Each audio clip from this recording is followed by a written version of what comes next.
Brad, can I ask one thing?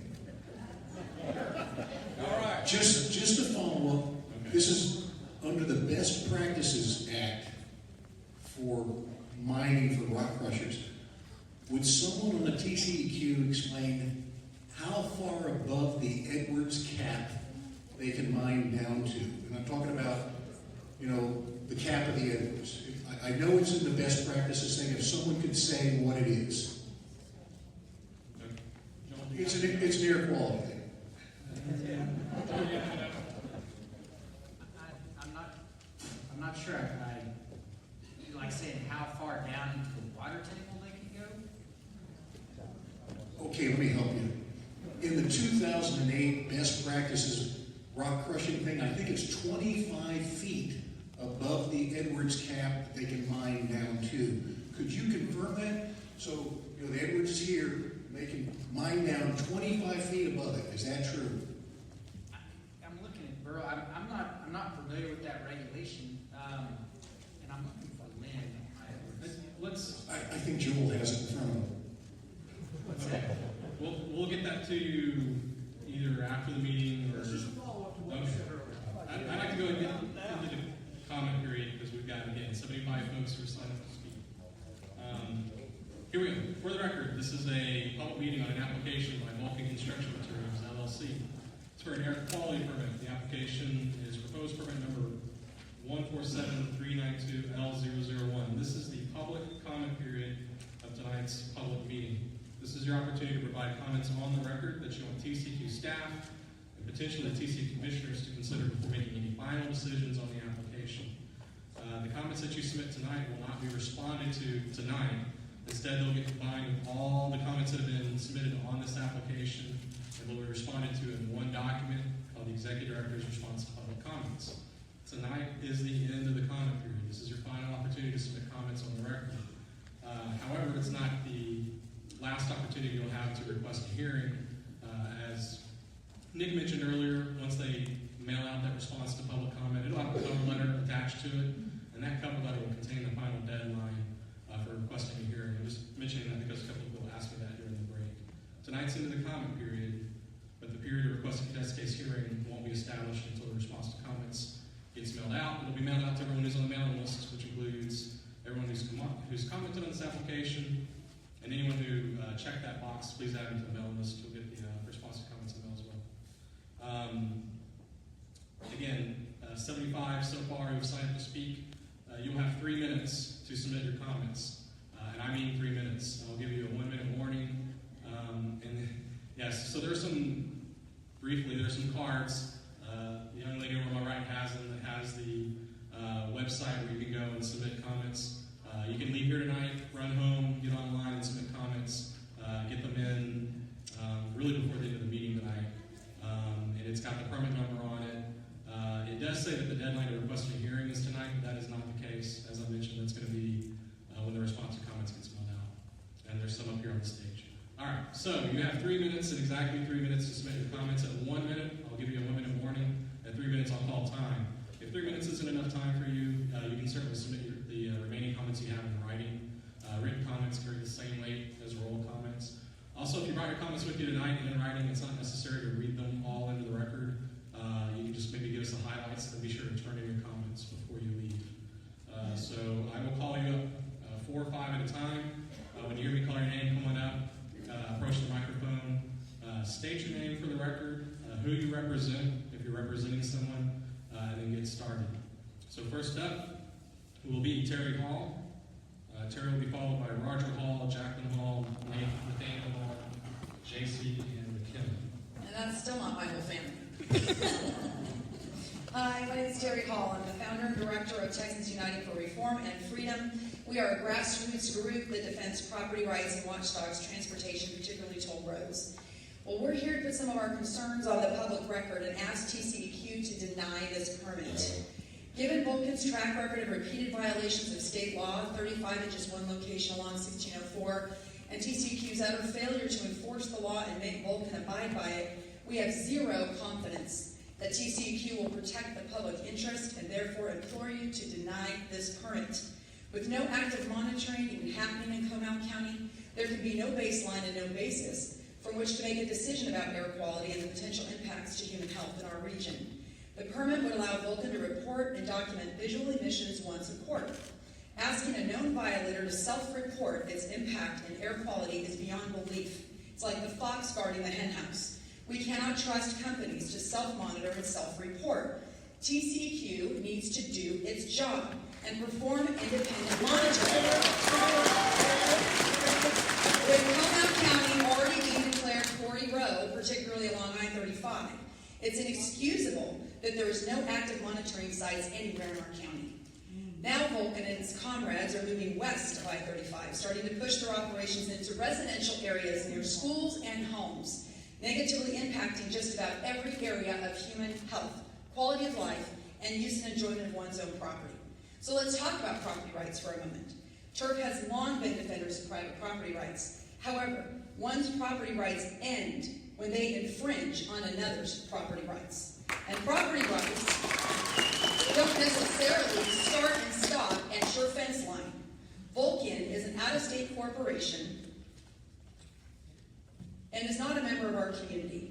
The folks calling the shots don't live here, nor do they care if they destroy in the process of making money. 1 minute. Some of their product isn't for a local purpose either. Much of it's likely to be shipped off to another far-flung location. Vulcan's track record of repeated violations make it abundantly clear they're not a good neighbor, and their trucks and contractors will jam up our roads one every 7 minutes, 24/7, and cause undue damage to our little 2-lane roads that are not designed to carry heavy loads. And leaving the taxpayers to pick up the tab is wrong on every level. This will necessitate an increase in our property taxes, while at the same time decreasing our actual home values. In fact, the city of New Braunfels regulates Airbnb more than they are this site.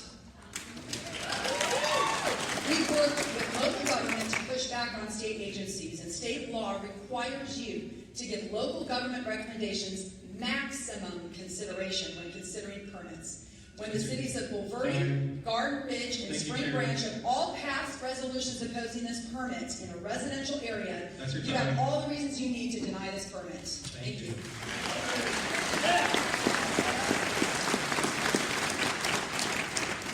Next up is Roger Hall. Thank you for being here tonight, everyone. I just wanted to jot down a few things, especially after I heard that water is not being considered in this water quality and all in this permit. It's just a flabbergasting, actually, that would not be part of that. I'm told that the use of the water that you're going to be doing to run the operation will take up to 30% of the available water supply for the region annually. That's just amazing that it's going to be taking that much water. Question there is, when wells do start running dry, is Vulcan going to drill them deeper for all the neighbors that you have? That would be a neighborly thing to do.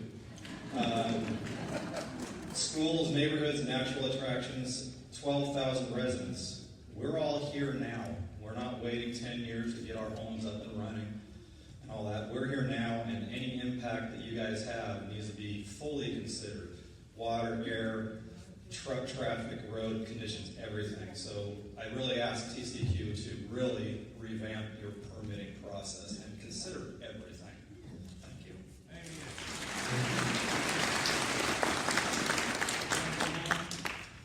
Yeah, this is Jacqueline Hall. I'm representing myself and my family. We've lived here in Comal County almost 14 years. We've thoroughly enjoyed the experience of living here until we heard that a rock crushing plant is being placed about 5 miles from our house. 8 of my siblings have asthma. Dust is a major trigger that constructs their airways. With the quarry spewing silica dust a few miles away from us, my siblings are going to have a much harder time breathing. There's going to be carcinogens in that dust, and that's also very dangerous. Dust will be released into the air from quarry operations. There's no amount of technology that will completely prevent the production of dust. There are similar plants throughout Texas that are operated by Vulcan. It's been documented that residents who were healthy before living near these facilities gradually developed respiratory disorders and other health problems from inhaling the particulate matter in the dust. When inhaled, particulate matter travels directly into the lungs and bloodstream. The dust also contains carcinogens that can cause cancer. Smithson Valley High School and Smithson Valley Middle School are both about 5 miles from the quarry site. All of their students will be breathing particulate matter from the quarry daily. Children with respiratory health problems, just like my siblings, will especially be affected. Even healthy students will eventually develop serious health issues. In addition to the schools, there's several subdivisions and neighborhoods surrounding the quarry site. The dust will settle on local water sources, contaminating the water. During rain events, runoff containing chemicals and silica from the dust will wash into the aquifers, like the Trinity and Edwards, and contaminate drinking water for millions of people. Vulcan will most likely utilize tons of water to control the dust, most of which will come from the Trinity aquifer. The quarry will be located above the aquifer recharge zone, so water runoff from the dust control will enter the Edwards. People know that it's dangerous to live and breathe near a quarry. This will lower property values on surrounding real estate. In fact, homes and land are already harder to buy and sell because of this rock crushing plant. Large trucks will carry huge loads of rock in and out of the quarry around the clock. The truck activity alone will kick out huge amounts of dust. The exhaust and fumes from the diesel trucks will add to the dangerous breathing conditions. Vulcan's history of hazardous waste violations at their facilities is positively scary. One San Antonio plant had a chemical spill that included radium and uranium. Vulcan failed to notify the TCEQ, instead leaving the local residents to clean up the toxic dust. 1 minute. How do we know that my family won't be breathing and cleaning up dust full of toxins? Therefore, I respectfully request that you, the TCEQ, deny Vulcan Materials air quality permit. I further request that a contested case hearing be held and that my family be considered an affected party in the affirmation hearing. Thank you.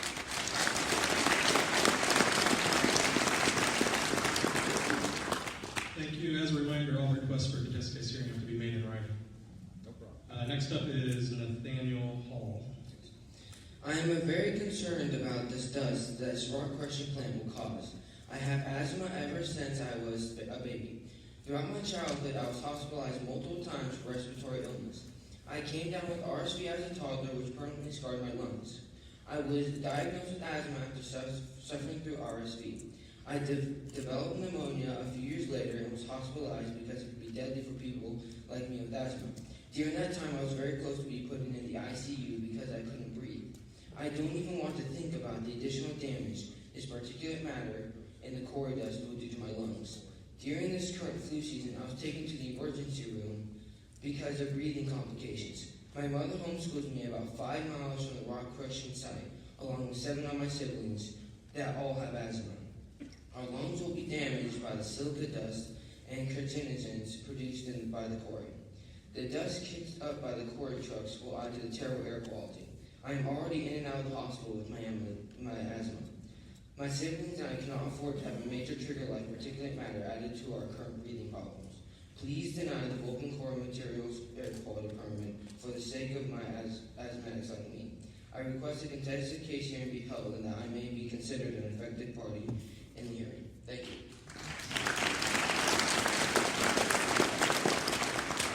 Next up is J.C. Hall. Hello, my name is Stacey Hall, and I represent myself and many of the young adults in our community. I'm a resident from Spring Branch here in Comal County, about 5 miles from the rock crushing site. Ever since I was an infant, I've had asthma. I'm the oldest in our family with asthma. I came down with RSV as a little baby, and my lungs were scarred. The particular matter contained in the quarry dust will definitely scar my lungs even more. My fellow asthmatic siblings and even my healthy family members will develop health problems from breathing the particular matter produced by the quarry. Particular matter has been linked to causing cancer on top of respiratory problems. I love working outdoor with horses, and that's one of my main jobs. I'm concerned also about the effect the silica dust will have on the livestock and horses in our area. The white quarry dust will end up covering everything throughout my community and will be a huge eyesore. The trucks coming to and from the quarry around the clock will drive me crazy, kicking up dust and polluting the air with their fumes. We already are overrun with trucks on our roads. I already can't stand the truck traffic on my local road like Highway 46. Please deny Vulcan Materials air quality permit, and I request that a contested case hearing be held, and I will be considered an affected party in the hearing. Thank you.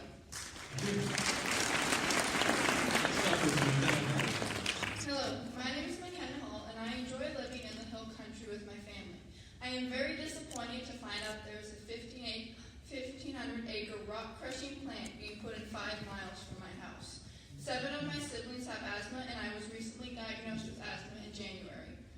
Even before my diagnosis, smoke and dust caused my airway to constrict. I'm especially concerned about the particulate matter and the silica dust that will be produced from the rock crushing plant. It will definitely hurt my asthmatic siblings and I. In fact, science has shown that exposure to silica dust and carcinogens can cause cancer and other health problems in completely healthy individuals. Please deny Vulcan air quality permit for the sake of asthmatics like me. No matter how much someone talks, I'm not going to believe that crushed rock isn't going to cause dust. I request that a contested case hearing be held and that I be considered an infected party in the hearing. Thank you.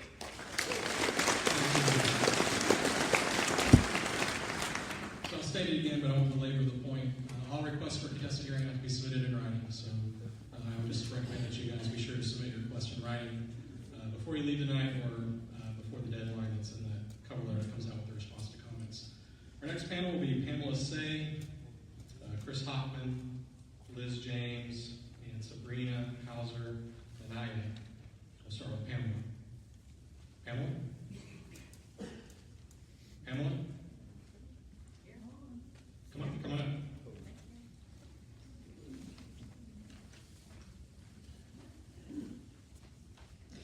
My name is Pamela C. I and my husband Dennis reside on his family ranch settled by his parents Arlen and Lodi C. in the early 1940s.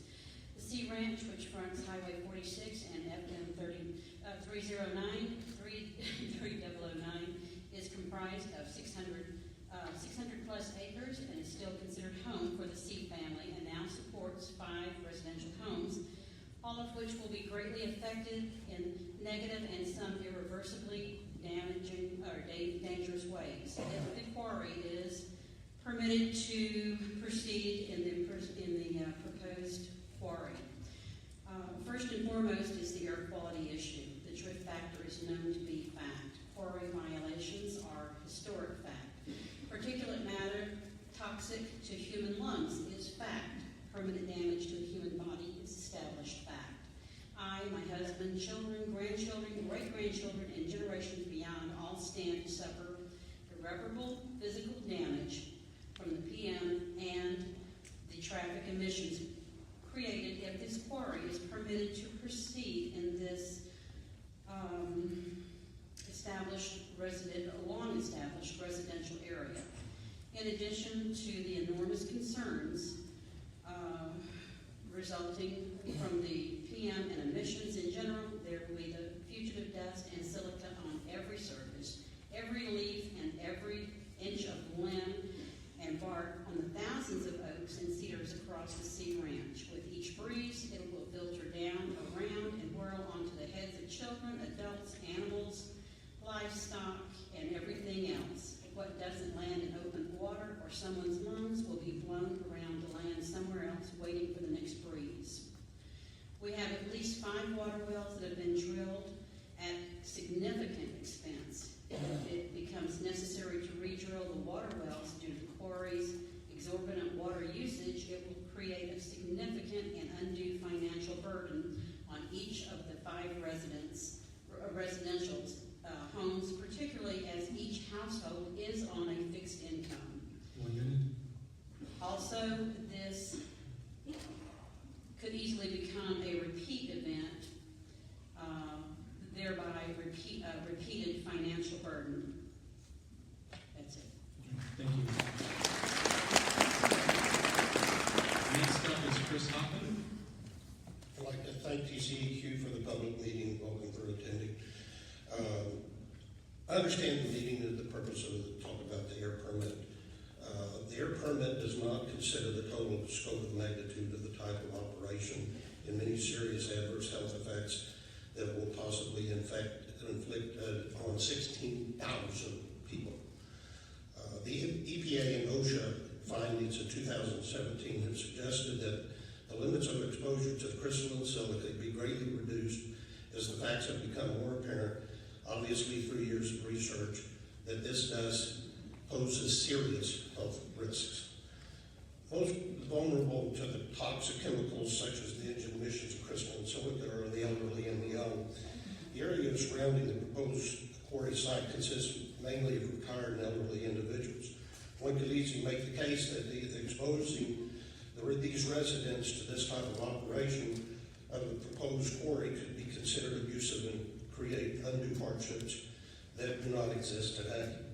Current state-of-the-art time-tested air quality monitoring equipment with live feeds has been developed to accurately record air quality monitoring.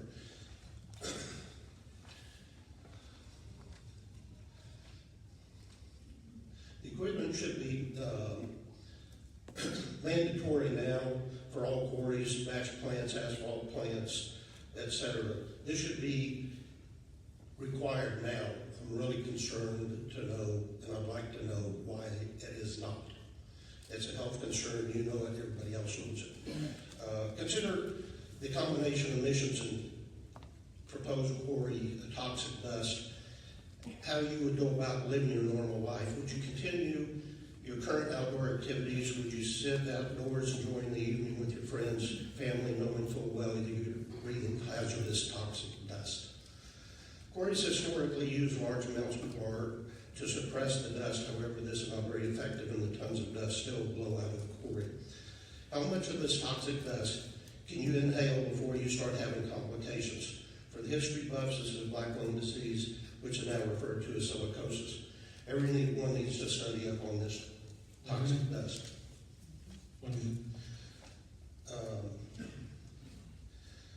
The nice, clean, fresh air we all enjoy now may be gone if our elected officials don't keep the best interests of their constituents and protect the health, safety, and welfare. How can we protect ourselves from the toxic crystalline silicon and emissions around the quarry and trucking operations? Simply, we can't. Should we have to adjust to the noise of the quarries? Should we have to adjust for the lights of the quarries? Should we have to deal with the added truck volume on a 2-lane road, 200 truckloads a day, 400 trips either in or out? A good neighbor does not intentionally harm others by filling the air with emissions and toxins. A good neighbor doesn't destroy the very reasons people have moved to this area to enjoy the peace and quiet of the country living. A good neighbor respects everyone's rights and is not a public nuisance to others. A good neighbor is much more than effective, created, self-serving sound bites. The local residents are not obstructionists. We all realize the need for the aggregate product in need, but we do not for a second believe in destroying people's health, safety, and welfare and quality of life for one's corporate greed. And that's time.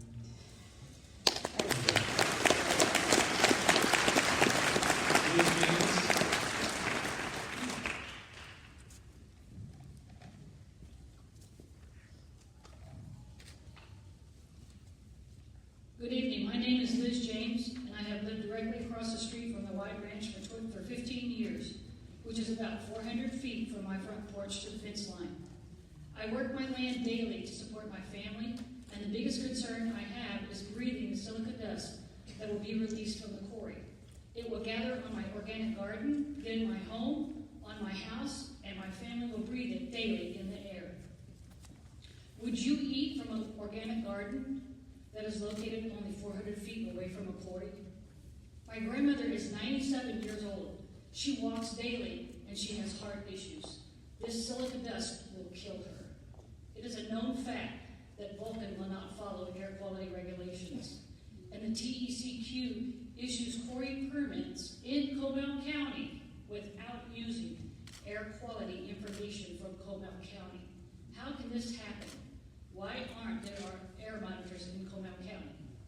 The air models that were used for this quarry permit were 31 to 43 miles away. The closest one is in Selma, and it does not even monitor PM. It was shut down by the TCEQ. Vulcan, you say that you are a good neighbor. Then why don't you offer putting up monitors on our fence lines? As you can see, TCEQ nor Vulcan care about our air. They just care about checking a box when it comes to approving air permits. People don't matter to them. So we, the people, have to stand up and fight. I have ordered my own personal air monitor that will be monitoring the air. The readings go above regulations, I will be reporting this to the TCEQ, requesting an investigation. I will also be getting a chest x-ray, and I will monitor my lungs. With all this dust, water will have to be used to control it. What is the water plan? As you know, water is an issue on the White Ranch, so the quarry will dry up our wells. Who do I contact at Vulcan? So when my well goes dry or collapses due to blasting, I have already had my well tested, and I plan to monitor it. And if there are any changes, you will be hearing from me, both Vulcan and TCEQ.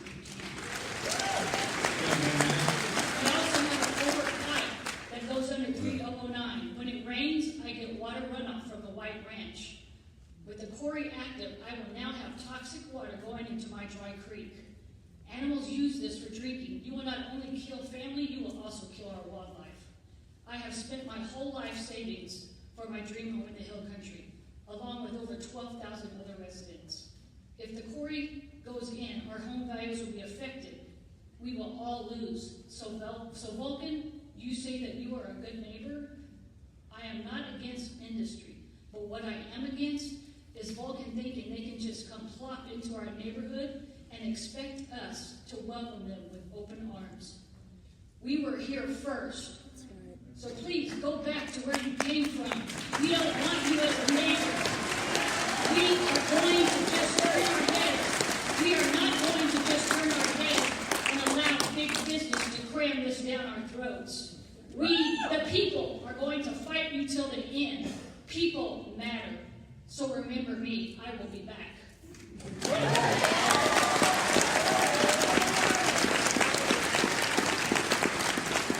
Next up is Sabrina Hauser Maya. Good evening. My name is Sabrina Hauser Maya, and I want to thank all these people. Stand up.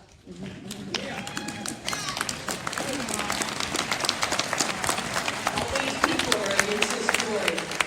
My comments have to do with why the application was even pursued when a site assessment report was conducted on February 11, 2017 by TCEQ and attended by Vulcan. And here's some parting comments that were in the site review. The surrounding area consists primarily of undeveloped and agricultural land. How can that be? Nobody did their due diligence, did they? They did it on Google Earth. The nearest off-property receptor is a residence located more than 2,000 feet from the site. What resident receptor? You're using a residence receptor to monitor and determine the air quality in our county? The distance from the unit to the nearest property line is approximately 2,000 feet. This is a portable rock crusher. So as the rock crusher moves, you're going to be adjusting distances from residence to residence to residence. How are you going to measure that and monitor that and let us know when you are not in compliance? There's been no previous complaints, notices of violations, or notices of enforcement at this facility. What a ludicrous statement that is. This facility doesn't exist. We have shown very much that Vulcan has repeatedly violated TCEQ statutes, been slow to act, has affected people's health, as you will see here in a little while.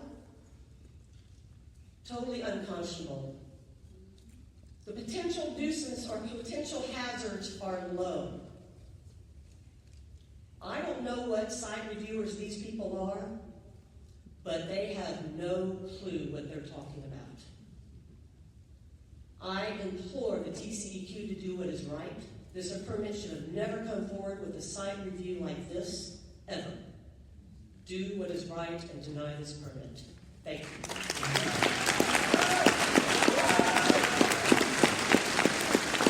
The next group will be Don Everingham, Kara Olson, Becky Cox, Milan Gukian or Gukian, and Drew Gukian.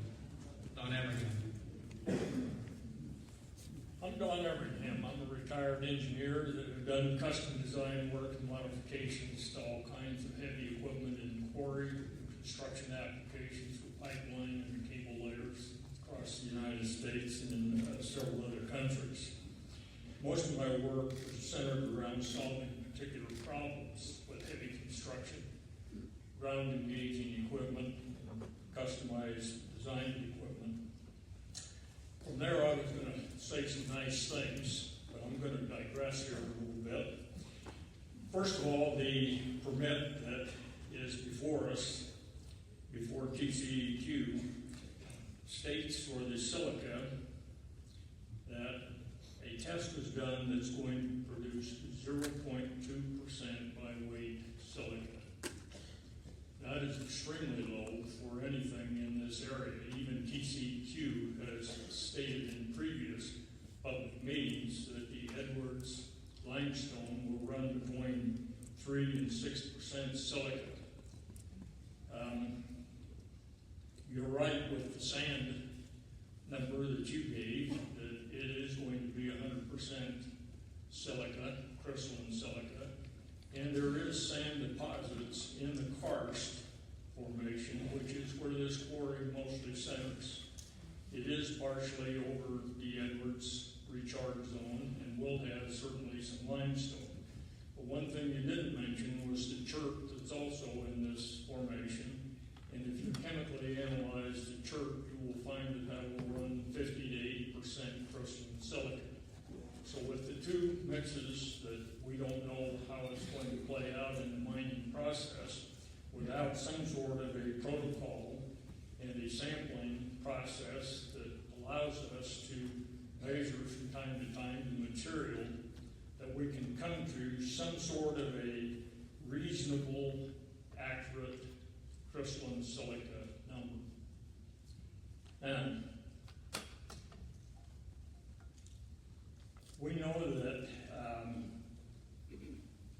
You have one this, okay. We know that the 2.5 material for silica is carcinogenic, and we know that when we put the PM 2.5 in the non-silica dust, we're going to have great concerns for health issues, and I can personally state to some of those. But what I want to get to is the water issue. You have a well that's on the place. It was drilled as a 16-inch well, some 980 feet deep. It's estimated to have 150 gallons per minute.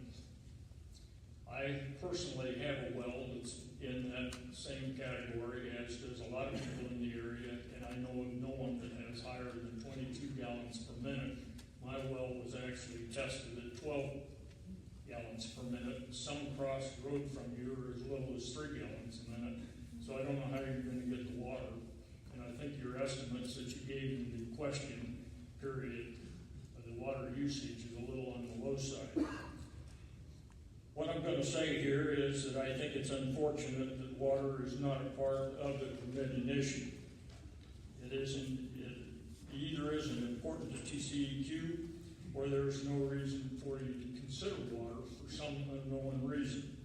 Water is the issue in this area, and that's why the stated site review that was done in July of 2017 is incorrect.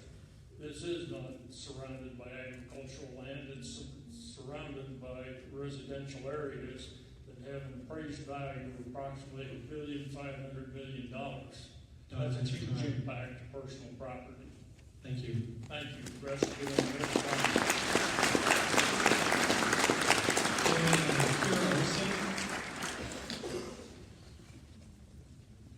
My name is Kara Olson.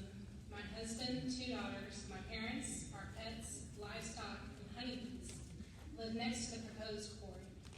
We have a large organic garden and take pride in caring for the property that we call home.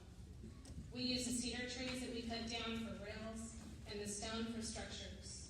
We live as sustainably as possible. The quality of air and the well water we drink is essential to our way of life.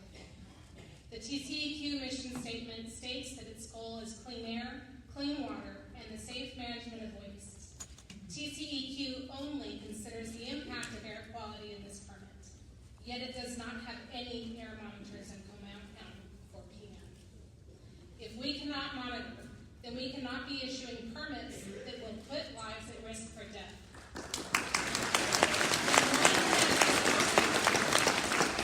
When one has a property that expels fuel emissions that include nitrogen oxide, ozone, lead, into the air, roads, and water supply of the community, it is violating the property rights of its neighbors and all residents of the community.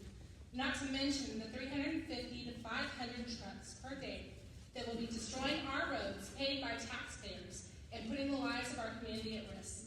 My daughters will soon be driving those dangerous roads. Vulcan Quarry, in particular, has shown that it cannot be a good neighbor. They have multiple air violations in the past and evade serious issues with the TCEQ by performing voluntary audits. The quote, "It's easier to ask for forgiveness, not permission," seems to be their motto. Meanwhile, the lives of many people have been affected in a grave way. Fine particulate matter can be inhaled going directly to the lungs and bloodstream, changing the way the heart functions, causing serious heart conditions. It is highly carcinogenic and can produce silicosis, lung cancer, COPD, autoimmune disorders, kidney disease, and birth defects. My family has suffered from heart, lung issues, and autoimmune diseases. They either live or are retiring here. How can I ensure that this company will follow due diligence when they haven't in the past? A good neighbor does not reduce the worth of my property by 20% or take property by eminent domain such as Medina County. This area of the Hill Country is historic, residential, and a unique gem that is not found in the rest of the world. We share our properties with the surrounding wildlife, including several endangered species. We are rich in Native American history, founding German homesteads, cemeteries, and caves. In order for progress to occur, we need to be responsible and conduct health, environmental, and geological studies by third parties. We need to consider water because we are leaving our most important resource out.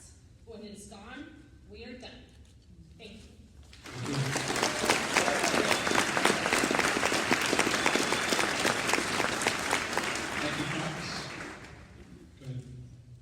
My name is Becky Cox. I live on 399 across the street from the White Ranch. Shame on you, sir.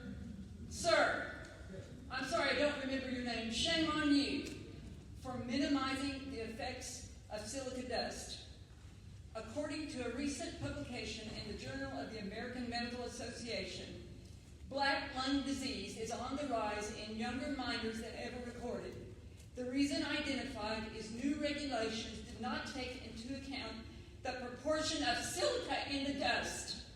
Silica dust particles are so small they can cause more damage to the lungs than coal, according to the Mine Safety and Health Administration. This is a serious issue, and we need your help. And yet you don't monitor the air near me enough to help me. I sit in the traffic at 399 and Highway 46 every day to go to work. And it's bad. There's a lot of car exhaust. There's no traffic light there. And to add 9 trucks an hour to this, on this small road, is going to make a lot of people sick. See, the thing about silicosis is that it's slow and progressive, and you don't recognize the symptoms until it's too late. That's what I want everyone to know. Then, of course, are the water issues. The water shortage is real here. Right now in Canyon Lake, there's a dispute going on about not enough water, and there are other water issues right now today in Copper Ridge. Vulcan Quarry does not have the right to make our lives worse. Vulcan Quarry figured out how to take away land from property owners in Medina County. That it was not eminent domain.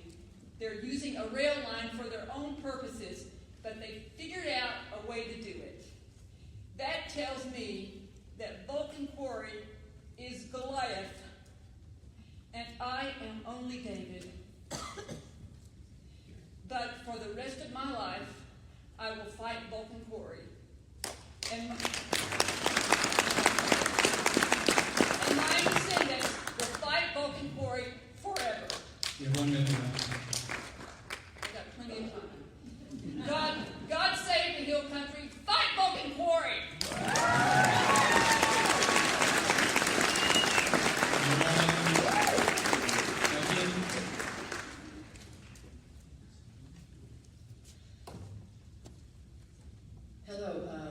is Lynn Buchan. My wife, Prue, and I live on FM 309. It's a scant 250 feet from our front porch to the fence line of Vulcan's proposed quarry, White Ranch. In 1996, we chose this property because of its beauty, its tranquility, and its abundance of wildlife. We were especially drawn to the clear blue skies and the clean, crisp air. White Ranch, due west across 309, was a marvel. Cows and deer intermingled as we watched the sunset. Over the next 20 years, we cleared, planned, designed, and then built our dream home. We situated the house to take advantage of the scenic vistas in every direction. In May 2016, we moved into our dream home. But then in August 2016, our dreaming of idyllic retirement abruptly ended. When Vulcan applied for an air permit that would helicopter a quarry onto the White Ranch, a ranch surrounded by over 6,000 other property owners with the same dreams as Prue and I. There will be no clear blue skies, no clean air. There will be silica dust. There will be diesel emissions, particulate matter 2.5 and 10, NOx, sulfur dioxide, carbon monoxide, lead, VOCs, and ozone. Westward Environmental dotted all the I's and crossed all the T's, without even one air monitor in Comal County to record how much pollutant was in the air. How is that possible? Then TCEQ said, this looks good, so I'll grant you a draft permit, based on the default, not fact. And so now, here we are tonight. Fact, Vulcan will mine over 2 square miles of limestone down to bedrock, releasing tons of PM 2.5 and 10 into our airshed. Fact, quarries generate high levels of PM by blasting, crushing, and hauling. Dust is also created by movement of front end loaders, mine trucks, conveyors, excavators, dozers, and utility vehicles. Fact, very small respirable crystalline silica particles, PM 2.5, can cause silicosis, lung cancer, COPD, autoimmune deficiencies, cardiovascular disease, kidney disease, and premature death. But Vulcan says, not to worry, we'll take care of that silica dust. Really? How much water and where are you going to get it? Our water supplies, the Edwards and Trinity aquifers, are already taxed. The aggregate operators in Comal County are a small percentage of the water users, but they use a disproportionate amount of the water. And there are permits that are still pending. There won't be any water left for our wells. The lack of real-time data disturbs me. Vulcan, Westward, and TCEQ have shown a blatant disregard for human life and for our natural resources by not conducting health and environmental risk assessments. They haven't executed any economic or traffic impact studies, and they haven't submitted any noise and light abatement plans or provided any surety bonds for reclamation. In short, they haven't done anything but put the pen to paper and signed away our futures. There's a reason that in a 2016 Vulcan shareholder report that they state, quote, and I quote, in suburban areas in which we operate, it is increasingly difficult to permit new sites or expand existing sites due to community resistance. Imagine that. See, even Vulcan recognizes that we don't want them here. I strongly recommend that TCEQ deny this permit. Short of that, they need to listen, read, and consider all public comment and then grant a contested case hearing. Thank you.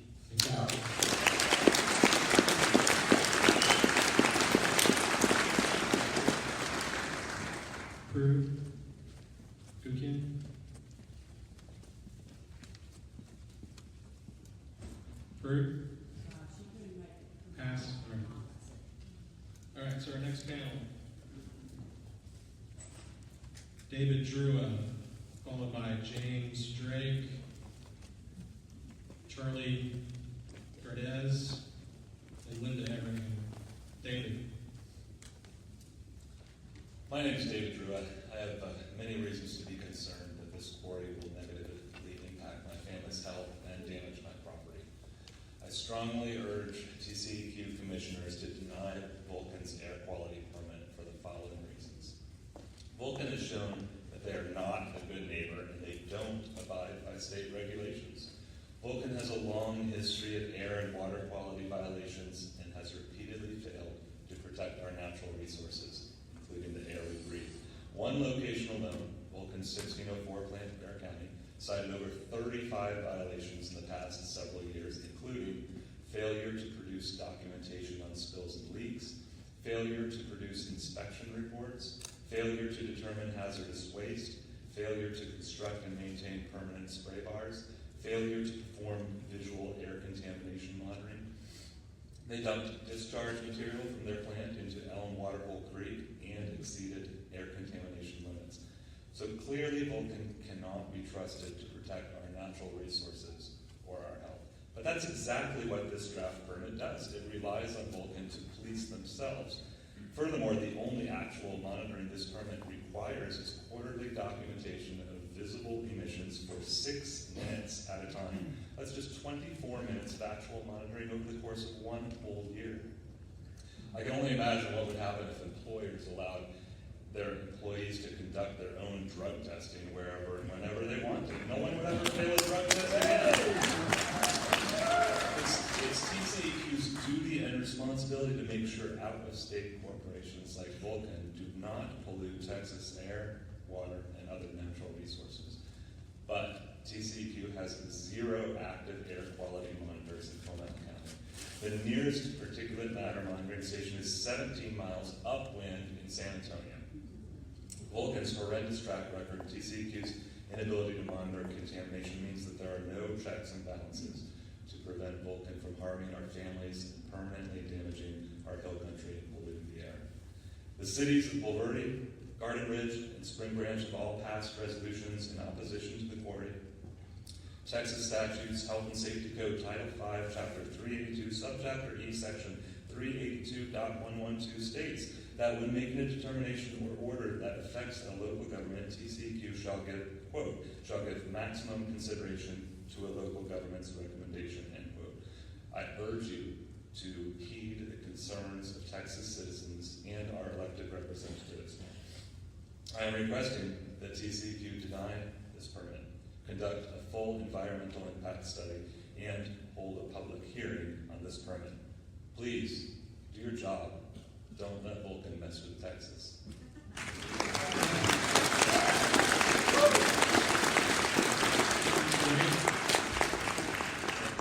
Oh, sorry. Yeah.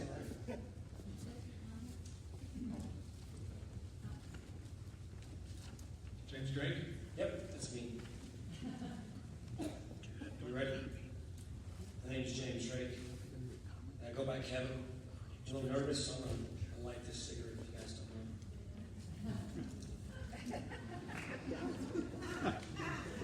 Nobody mind? What?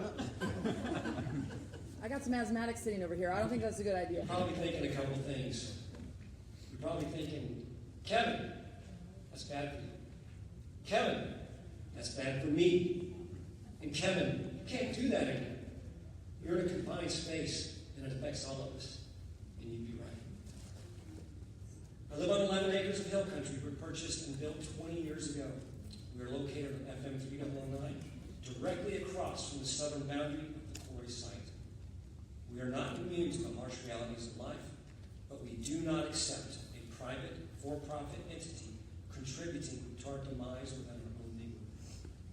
The U.S. Geologic Survey Open File Report 0484 says that in relation to karst mining, major impact may be accompanied by loss of habitat, noise, dust, vibrations, chemical spills, erosion, sedimentation, and dereliction of the mine site. Vulcan will emit over 54 tons of chemicals into our air per year. Of that volume, over 27,000 pounds would be particulate matter, silica dust, a known carcinogen. Other listed chemicals include volatile organic compounds, nitric oxide, nitrogen dioxide, sulfur dioxide, and carbon monoxide. All can be harmful. Vulcan indicates initially 153 trips per day operating through our narrow thoroughfare, mostly to the south. Your words. That's where my family and I live. Would you be okay with that for your family? Vulcan's 980-foot water well from the well report is in our Trinity Aquifer. Will draw 216,000 gallons of water per day. That's my water source. If the well goes dry because of water usage or caves in because of blasting, who will we see about that? As indicated by Vulcan, if blasting occurs up to 2 times per week in years 5 through 10, That's 576 blasts, plus 96 blasts in the years 1 through 4, or up to 672 total foreseeable blasts over the first 10 years. You have 1 minute. What if cracks appear in our home now? Will Vulcan repair those? Of those 153 trips you talk about, because I live south, is that 306 times that a truck would be passing my driveway? The driveway that my wife exits, the driveway that my children and my grandchildren exit. Who will pay for the third-party seismic monitoring, and who are they? Will the water level be monitored as well, and will it actually be taken if it reaches a certain level? Will you reduce your water? Or, if you need more water, will you just simply drill a second well? Telling me you're a good neighbor is far different from showing me you're a good neighbor. Your history indicates otherwise. A good neighbor would not knowingly pollute our air, pollute our water, drain our water resources, place an astronomical number of dangerous trucks on our narrow roads, threaten to cave in my water well, crack the foundation of my home, destroy our surrounding habitat and scenery, and reduce our property values by up to 30%. You are wrong to place a quarry in the middle of residential areas. This does not constitute service to our community. Thank you. Like smoking laws, just because you quarry doesn't mean we should breathe your secondhand dust. Thank you.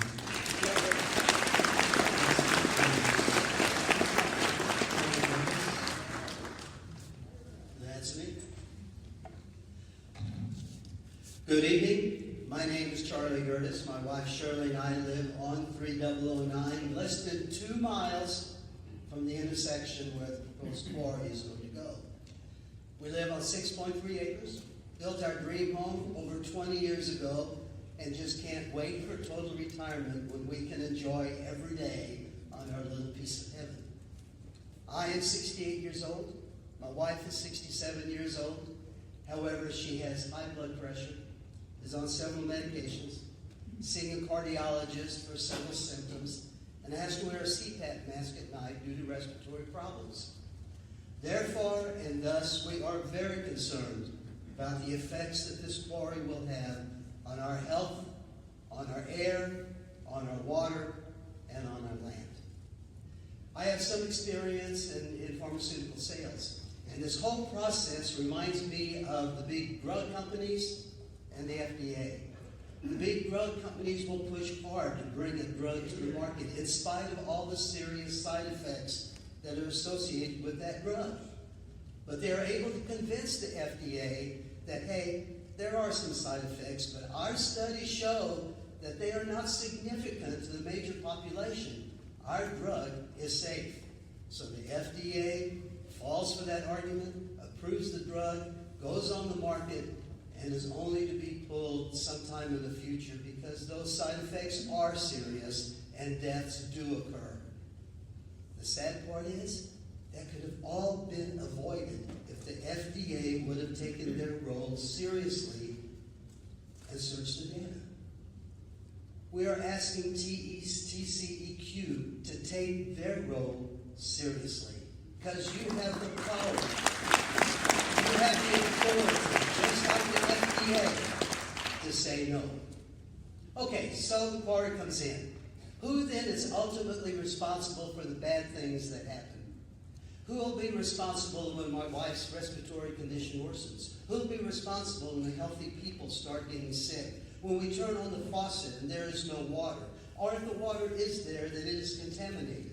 Who is going to be responsible for the death of that neighbor who is hit by a hauling truck as he pulls out from his ride? For our wildlife that disappears because of the blasting effects of the quarry? And who will ultimately be responsible when a big hauling truck plows into one of our school buses on our country road? Make no mistake about it. 3009, Highway 46, even though it is highly traveled, is still a country road.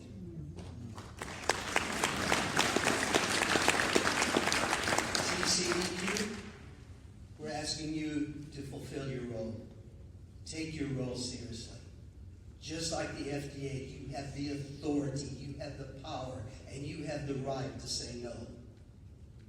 You already have one lawsuit against you coming from the Horseshoe Bay, Marble Falls area.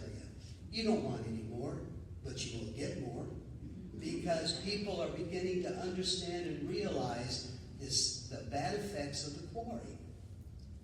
Vulcan, we appreciate your PR about being good neighbors.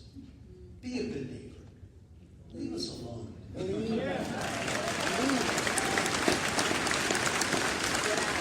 away. Take your silica dust. Take your big trucks. Take your blasting. Take everything and go someplace else where maybe you're wanted and welcome. Thank you. Thank you very much.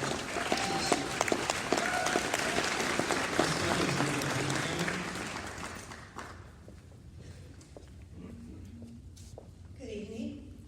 My name is Linda Everingham. My husband Don and I moved to Texas about 25 years ago, and we searched for the perfect place to live and raise our horses, and found it in the Bulverde Hill Country. Now our dream is becoming a nightmare because of the carcinogenic industrial complex, otherwise known as Vulcan. The mining process will spew dust into the air, dust containing microscopic PM2.5 crystalline silica. The dust will be inhaled in the lungs and go directly to the bloodstream. It causes a myriad of threatening diseases, such as asthma, heart attacks, congestive heart failure, leukemia, to name a few. My husband has had a bone marrow transplant, which compromises his immune system, thus making him susceptible to develop one of these diseases. What is Vulcan's plan to control this dust and the fugitive dust that they produce? Using water is not a good solution. Hill Country has a shortage of water. This is a residential area, and Vulcan will drain a tremendous amount of water out of the Trinity Aquifer, leaving the residents short of water. The water will also be contaminated by the dust, which will leach into the Trinity Aquifer and pollute it. Is Vulcan going to monitor the air for not only the dust, the fugitive dust, but for the emissions from their trucks and other equipment used in the quarry?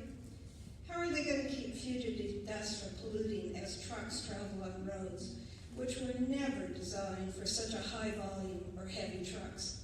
The traffic congestion will be horrific. Right now, the land proposed for this pit is a beautiful ranch.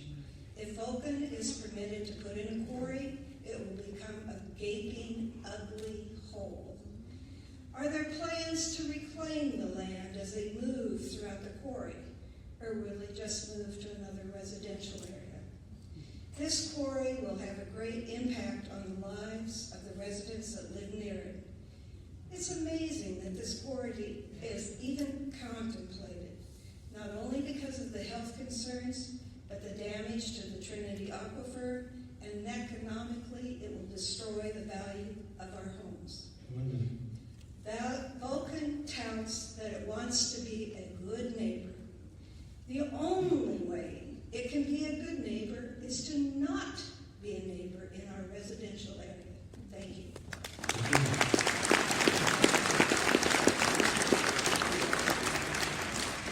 The next group will be Michael Zimmerman, followed by Mark Friesenon, Robert and Jeannie Nebergall, Renee Wilson.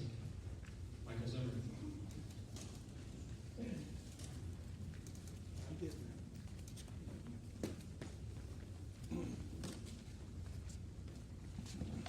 Good evening. I'm Mike Zimmerman, and before I begin, I gotta say, Vulcan, you put on a good dog and pony show, but we don't believe a darn word of it. I'm protesting with proposed quarry because I have health problems. Breathing in more toxic silica just doesn't appeal to me. The proposed quarry will put us in a stagnant cesspool of silica dust combined with the silica dust we now get from quarries stretching from north of Brussels through the quarries around 1604, of which Vulcan has one there. And this new debacle will only increase the bad air we now breathe. So the silica from this proposed site will travel through the air, landing in our creeks, lands, and roadways. This effectively will put our lives at risk. When it rains, silica will end up in the Trinity Aquifer that includes the Edwards Aquifer. This will adversely affect those that live in the San Antonio metropolitan statistical area that highly depend on this water. And those of you that don't know what this area incorporates, it goes from Comal County all the way down through Atascosa County. A karst terrain defined by the U.S. Geological Service is characterized by springs, caves, sinkholes, and a unique underground water movement that results in aquifers that are highly productive, like the Edwards, but extremely vulnerable to contamination. The proposed site is smack dab over the middle of the Trinity Edwards Aquifer Recharge Zone. To be clear, under Texas law, no person may commence the construction of any regulated activity until an Edwards Aquifer Protection Plan has been filed, reviewed, and approved by the TCEQ Executive Director. A regulated activity is any construction-related activity on the Edwards Aquifer Recharge Zone having the potential for polluting the Edwards Aquifer and the connected surface streams. This includes, but not limited to, construction of buildings, utility lines, roads, highways, or any other activities that alter or disturb the topographic, geologic, or existing recharge characteristics of that site. Okay, 1 minute. Texas policy and the purpose of TCEQ is to safeguard the state's water, environment, and air resources from pollution by controlling or abating air pollution and emissions of air contaminants. That's consistent with protection of public health, general welfare, and physical property. It is intended that this policy be vigorously enforced and that violations of this or any rule or order of the TCEQ results in the expeditious initiation of enforcement actions. Haven't seen a darn thing yet. Part of a recent editorial from the Bronzeville's Herald Zigtun basically summed up TCEQ by stating, but it looks to us that the TCEQ certification is a formality that will get approval once the proper boxes are checked. That statement couldn't have been more accurate. TCEQ is mandated to protect our environment and our health, not destroy it. So when will TCEQ step up to the plate and begin enforcing the law? Thank you.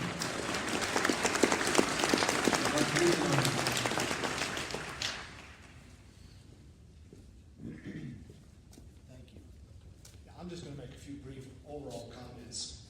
All of us in this room are regulators, our company representatives, and all the involved citizens, local city officials, county officials, etc. We're all involved in a large strategic problem. It's called Quarry Row. Quarry Row is rapidly expanding. I see it as an industry that's growing as rapidly as, and will end up looking something like Refinery Row in Pasadena. Everybody knows where that is. That's east of downtown Houston. That industry is bumper to bumper along the whole road, and it dominates the whole area's activity. Most of y'all have heard these bullet points that since I've spread this fact and issue situation around. I challenge everybody here to look at this thing strategically in an all-inclusive way. Not just one quarry, but all the quarries and the combined impact. We're talking several hundred trucks here. We're talking 4,000 trucks added to the mix with all the quarries that are coming online.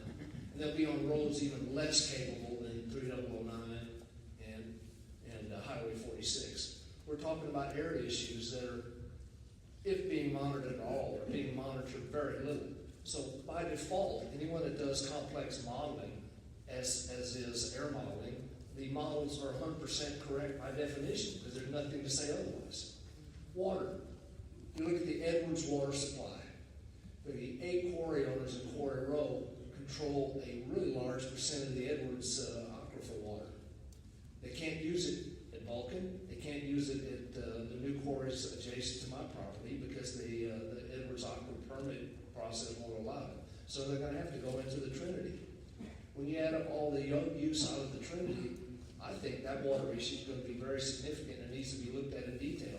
TCEQ can't control all that. This is a strategic issue. All of these issues have to be worked collaboratively by citizens, industry, local, county, state agencies and officials. We've talked a lot about the trucking. It's really air, the water, the significant load on the infrastructure by the trucking industry. I say the trucking industries, I challenge Vulcan, require those trucking companies to follow your safety procedures and monitor them. And when they don't perform, which is obvious they're not, by the way, they're overloading the roads, call them to the table and deal with it. It's one of the things we can do. Anyway, I'm going to leave it with the thought that we have a broad strategic problem here that's going to need to be addressed by all of us in looking at the overall impact of this rapidly growing industry. Thank you. Thank you. Robert and Jean Nevergall. I'm Jeannie Nevergall. Bob and I got married a year and a half ago. When we first started dating, he drew a picture of this house that he had dreamed for 30 years of building that had all kinds of environmentally friendly parks to it.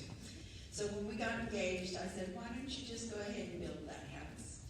So I mortgaged my house, he mortgaged his house, we drew from my savings, he mortgaged a rental house, and we bought 5 acres on 3009 right across the street where the quarry is going to be.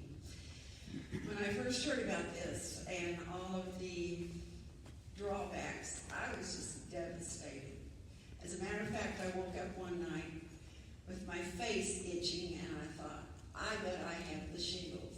And I did, even though I had the shingles shot. And when I went to the doctor, I said, do you think this could be caused by stress? And he said, I certainly do. So already we're having health effects. I call them my Vulcan shingles.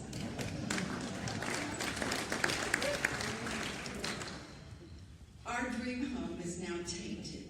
We just feel like the animals that we plan to raise are going to be affected. Those wonderful homegrown tomatoes are going to be affected. Our own health is going to be affected. When I drive out of my driveway to go to my piano student's house, how many trucks do I have to dodge to get out there, and how many times will I be safe and arrive? And how many times will my piano students arrive at my house? One told me this afternoon that I might even lose students over this. I hadn't even thought about that. One of the things that we really protested was the devious way that we felt like the land was sold, and the little teeny tiny signs at ground level that informed us that it was coming in, that all of us were shocked to find out about. I don't think you've been open about this. I don't think you've been fair about this. And I just beg you to go somewhere where you're not going to affect so many people's lives. You killed our dream if you come.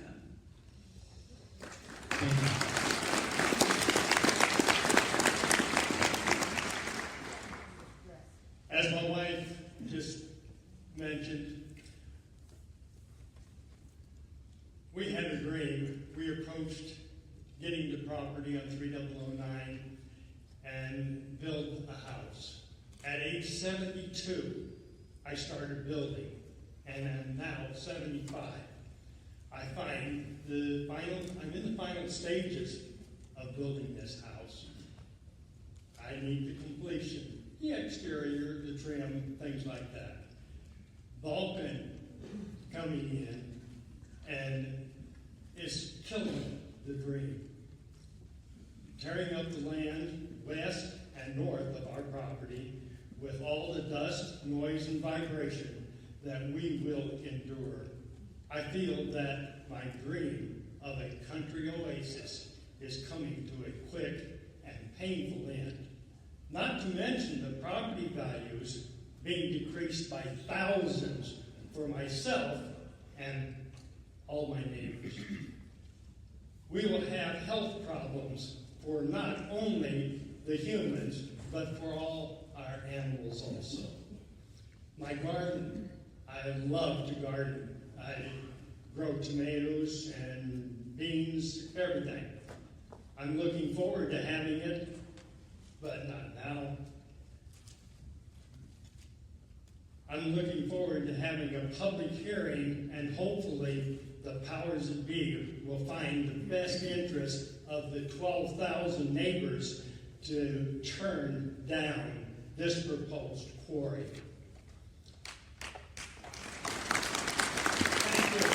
This is just probably less than a quarter of our neighbors.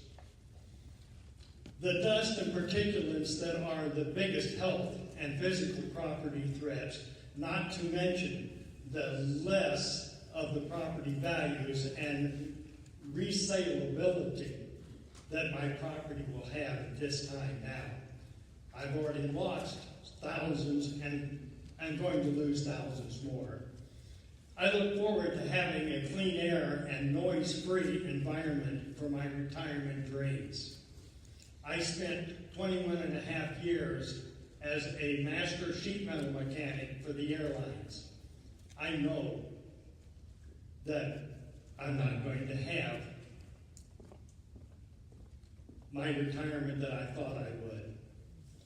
The buying of the property by Vulcan was at best underhanded.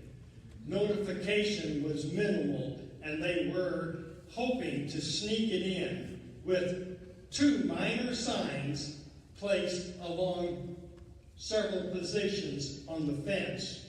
And that was the only indication we had anything going on, that the Whites sold the property thinking that it was going to be used for residential. And Vulcan bought it out from under in an underhanded way.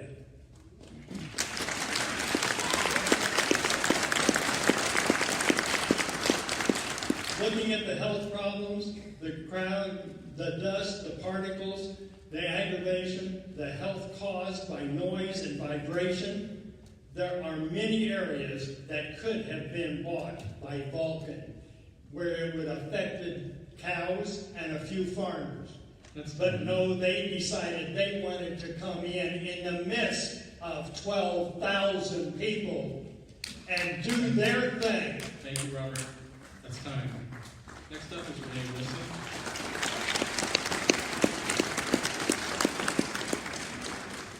Hi, I'm Renee Wilson. I live on the ranch directly across from the Vulcan Quarry side on 3009, right where this little purple arrow is. That's my house.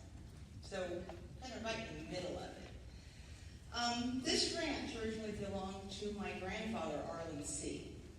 It's been in our family for over 75 years. You may recognize my grandfather's name. In fact, there's a CISD school named after him. Our heritage in this area goes way back. My family was actually one of the original settlers of New Braunfels. So we're not going anywhere.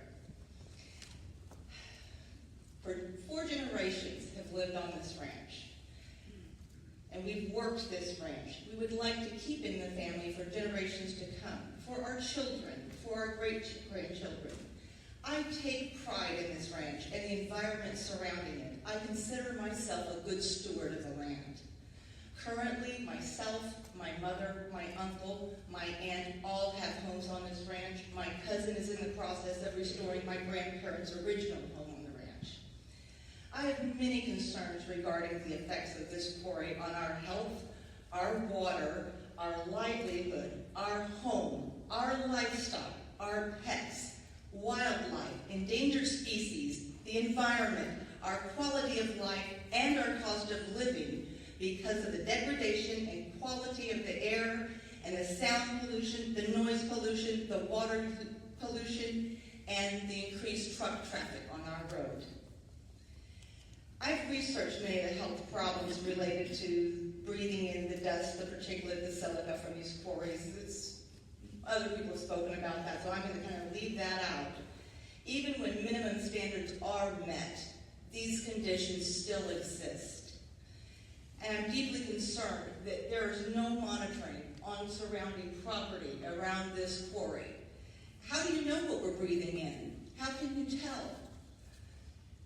I'm also concerned about the effects on our livelihood. This has been a continually operating ranch for 75 years. We've raised cattle, other livestock. We currently have chickens that lay organic eggs, organic gardens. and I feel this would all be compromised. I think the TCEQ standards are too lenient. I'm 1 minute. I'm sorry.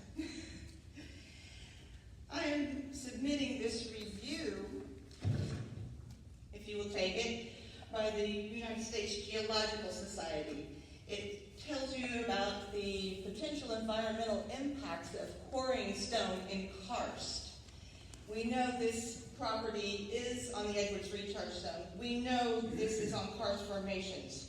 Dust on quarry floors have been known to clog the pores in the ground, altering groundwater recharge. This not only affects this area, but other surrounding areas.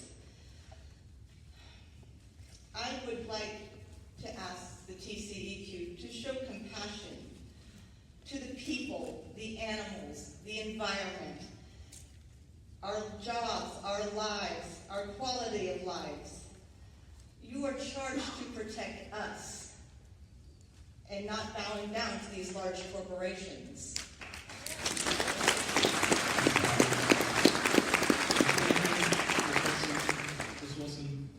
Miss Wilson, did you want to turn that in? I'll take it.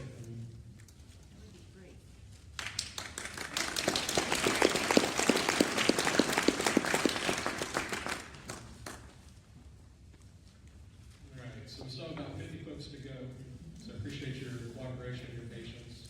The next group will be Sally Harvey, Sean Akeem, Sherry Keller, Gary Williams, and Mike Stemming. Sally Harvey. I am Sally Harvey. My husband and I retired to Vintage Oaks in 2017 after serving a collective 60 years in uniform. During our military service, we bore witness not only to the devastation of conflict, but the destructive impact upon the environment and people's lives when water, air, and land are polluted. We have served during multiple deployments to Vietnam, Central America, Iraq, Afghanistan, and Korea. The exceedingly poor air quality in those locations have left us with breathing issues, and our dental health has been impacted as a result of poor water quality during those same deployments. Our home is 1.3 miles as the crow flies from the proposed Vulcan Quarry. This home, conducted after 15 years of planning and saving, is the largest financial investment we have ever made, and it is designed to be our home for life. And now we potentially face a 20% loss in its value. Much more important, however, is the impact that this operation will have upon our health. It is unfathomable to me that the quality of air that we breathe will not be impacted by this operation through both the plant itself and the fumes of the vehicles required for transport. Science clearly documents the deleterious impact of carcinogens and the dust that is an unavoidable consequence of quarry operations, not to mention the impact of the toxins that will be generated by the vehicle traffic. It is critical to this discussion, as has been mentioned before, that the nearest monitor is 13 miles away. 13 miles. In constructing our home, we had to adhere to very specific rules by the TCEQ to protect the Edwards Aquifer in developing our sewage system. It is incomprehensible to me that the quarry operations could be conducted in a manner that would protect this critical resource. It is important to note that it has been estimated that the Vulcan operations will utilize 30% of the water that's available in Coldwell County. Our groundwater is also particularly vulnerable to contamination. Vulcan's track record in this area clearly speaks to the value we place on economic gain as opposed to environmental protection.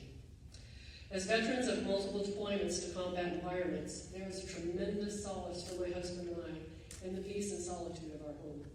To sit out at night and watch the stars, to listen to the gurgling of our nearby stream, to share the landscape with the local wildlife. This is now all in jeopardy, given the 24-hour operations of this plant, its attendant blasting, light pollution, diversion of national streams, and incredibly absence of any requirement for reclamation. Our decision to move to Texas and the rural area in which we live was based largely in part upon the quality of the water and air, as well as the value the Texans place upon individual freedom. This is much more than not in my backyard issue. This is a battle for our environment and the legacy that we leave. I implore this body to fulfill its mission, to protect our state's public health and natural resources, and deny Vulcan's application to build this quarry.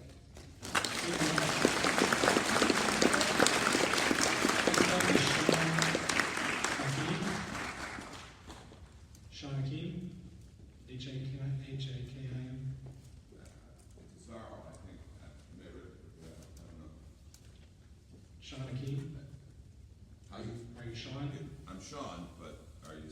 I've got an H-A-K-I-M. We'll come back to Sean. Sherry Keller.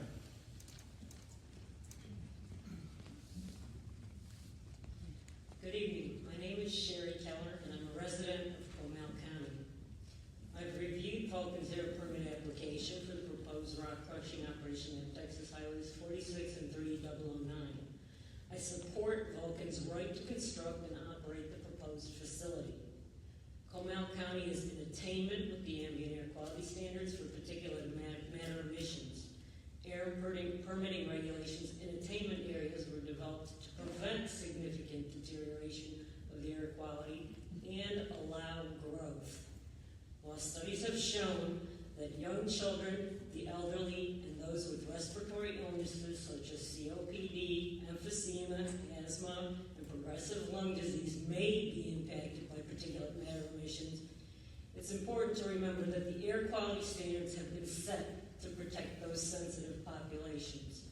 TCEQ and EPA chartered with monitoring ambient air quality to determine compliance with the standards. TCEQ must enforce applicable regulations.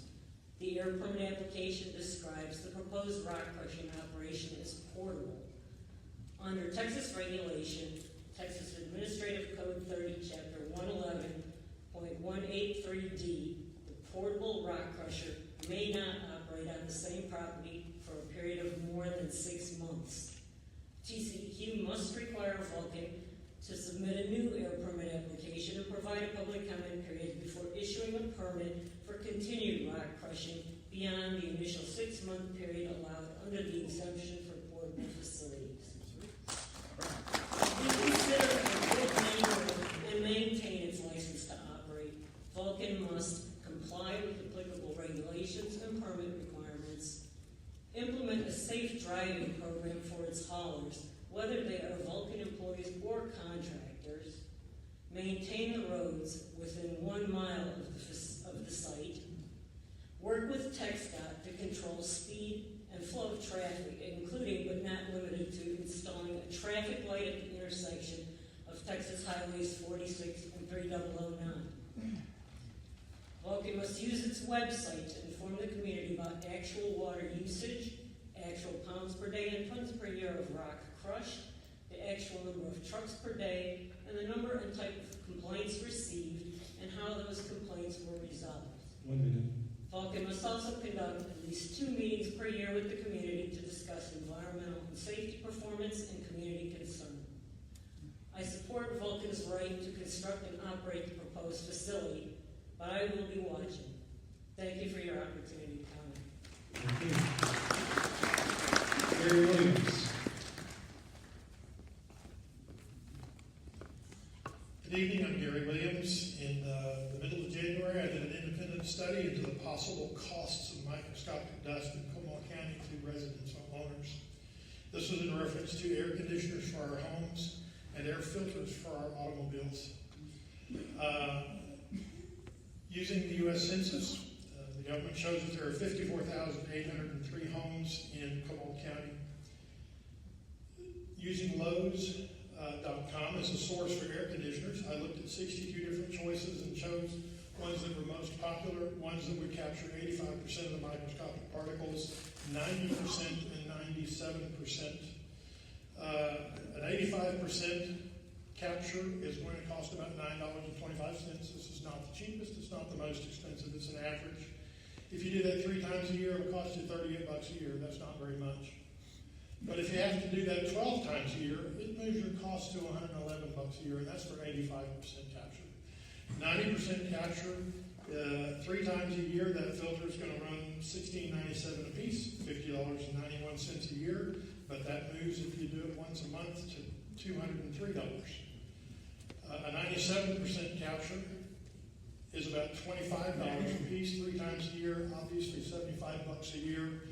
But if you do it once a month, your cost jumps to $300 a year. That doesn't sound like much. If chronic respiratory illness occurs due to microscopic dust ingestion, you may be forced to move to 97% capture filters.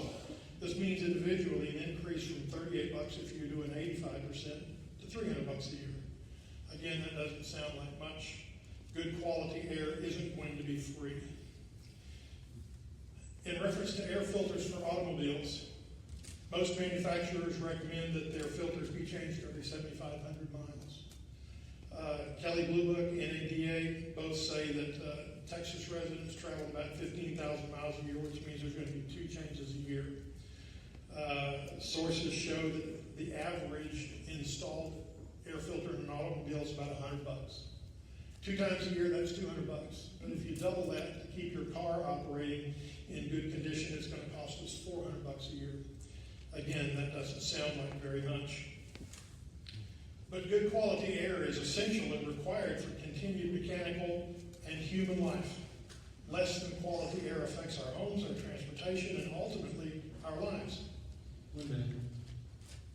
The above costs do not take into consideration the increased costs of running less efficient autos, trucks, lawnmowers, and home air conditioners. Those are all going to cost us more. We're going to get much less fewer gas mileage, and we're going to get more costly heating and air bills. The bottom line is, this is going to cost us, the tax-paying, voting residents of Coahoma County, Texas, between $150 and $200 a month to be your neighbor. Go somewhere else.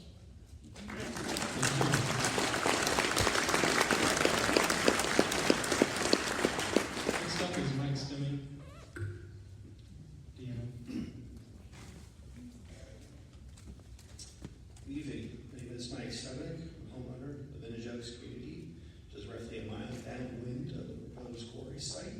I moved my family to this area a little less than 2 years ago. I'm concerned about the proposed quarry because of the risks to the environment in the area, risks to my family, and negative impacts on my property value and quality of life. I moved to this area because of its natural beauty and good schools. I wanted to settle in a place where I could retire in peace. My kids had good schools and economic opportunities close by. It never occurred to me that someone could even propose a mining operation directly between my home and the high school my kids would attend. Why would anyone even consider approving a quarry on top of an environmentally sensitive area with schools and residential neighborhoods nearby?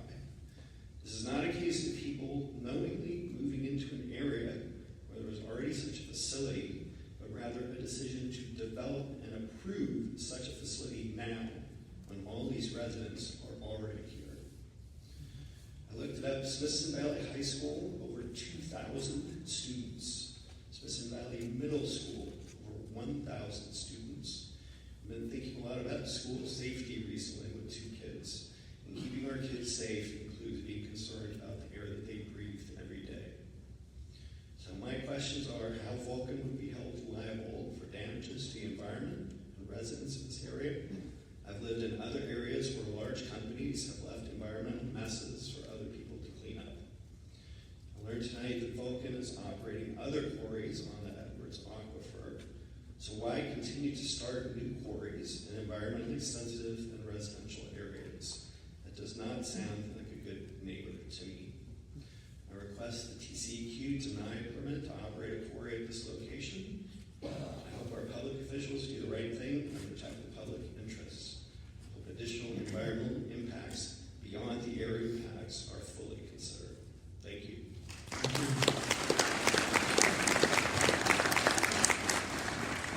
I'll turn my moderating duties over to my colleague, Deanna Avalos. Please give Deanna your attention.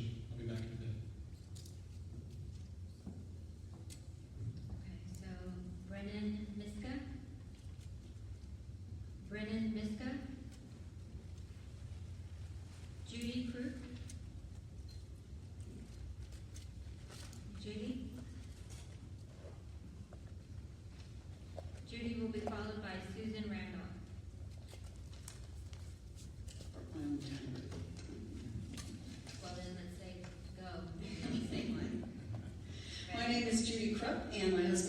moved to the Texas Hill Country 12 years ago, and we thought we had found our slice of heaven on earth.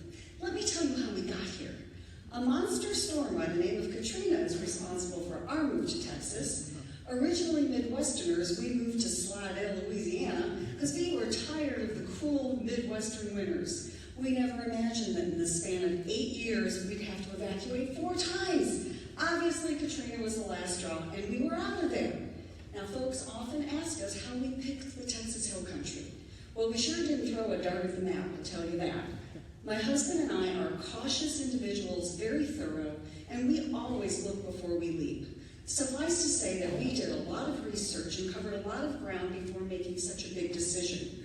We like San Antonio well enough, but we wanted to be away from things like railways, airports, and quarries.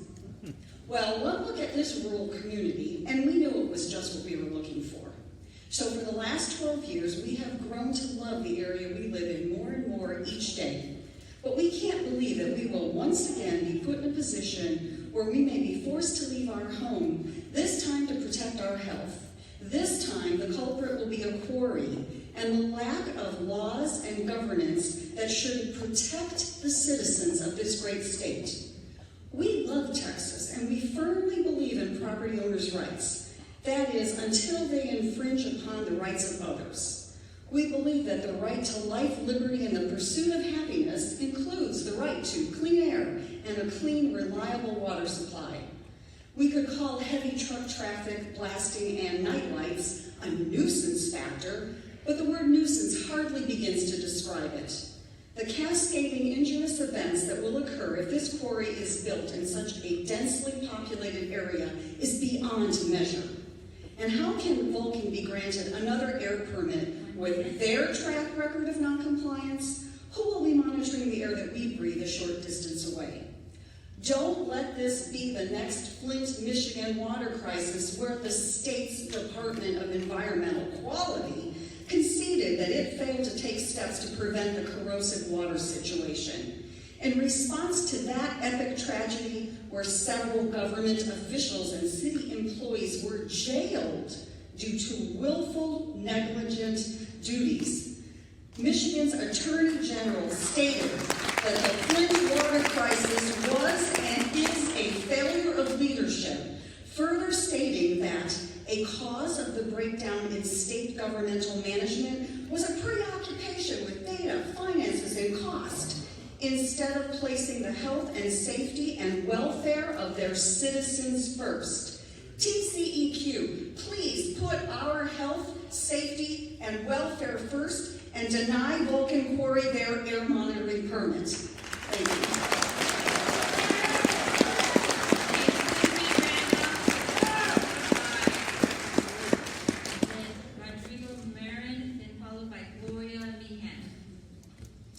Good evening. My name is Susan Randolph. My husband and I moved to Mountain Springs Ranch Development 8 months ago, fleeing the traffic, congestion, noise, and pollution of Southern California. We retired to this beautiful land, anticipating that we had left those things behind, so you can imagine our dismay at learning that we are living a mere 2.6 miles away from a proposed quarry. Besides the obvious environmental issues, we have grave concerns about the health risks of living in such close proximity to a quarry. I am 56 years old, my husband is 65, and we spend a great deal of time and money maintaining our health.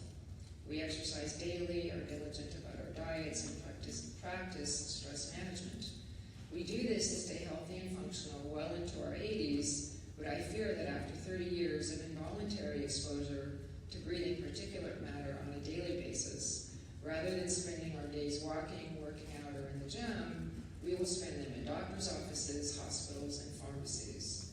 Rather than spending our dollars for goods and services in our community, we will spend them on medical care and medications. This will affect not only our pocketbook, but those of everyone in this room, including yourselves, the citizens of Como County and the state of Texas, because by then we will be on Medicare. My husband and I are already investigating properties outside of Como County. We never would have moved here had we known about this threat to our health and quality of life. Moving would mean that Como County will lose $10,000 annually in property taxes, which over the course of 30 years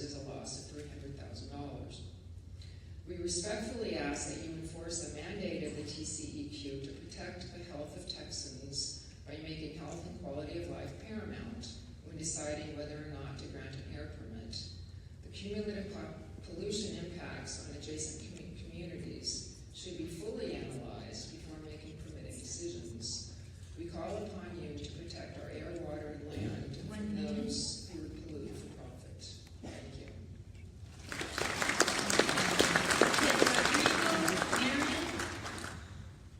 Who will be followed by Gloria Meehan and then Roe Bigby. Ron.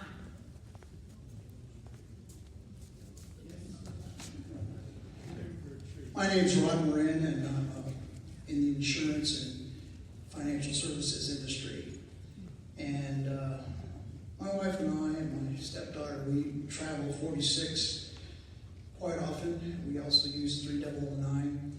And I feel that with the impact of heavy trucks, 18-wheelers would really be a major issue. Number one, tearing up those highways. There's only 2 lanes there coming down 3009. And in some parts of 46, yeah, it does expand out to 4 lanes. But when you have a high school just 5 miles down the road from this particular site, I just would hate to think that these young drivers would have to monitor or find their way around these heavy-duty trucks. They're going to be traveling at much slower speeds than these kids would like to drive. The most important thing, I think, that I feel is not represented here is that we don't have, we have a situation where we have major impact on the economy and the environment. So why isn't the Edwards Aquifer representative on this board here? Or why isn't TxDOT here at this board?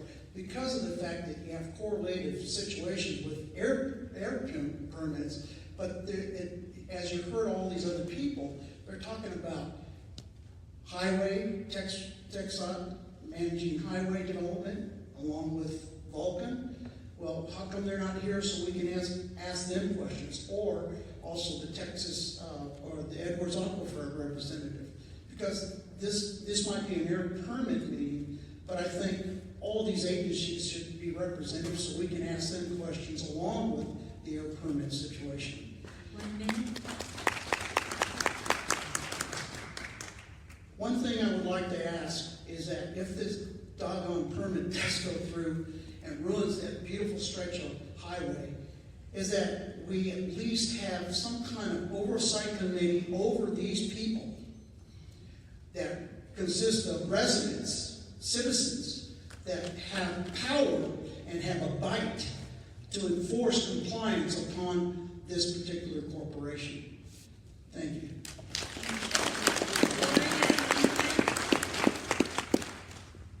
Gloria Meehan. And that's Ron Bigby.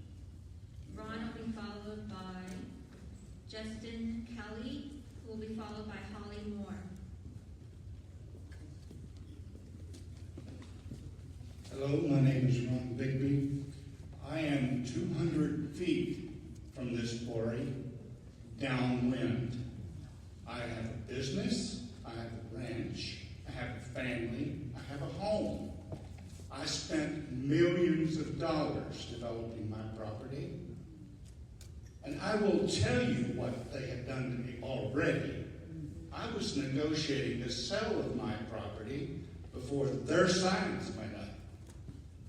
Those people were going to put in a health care facility. Guess what? They didn't just turn around and leave, they ran. Thank you.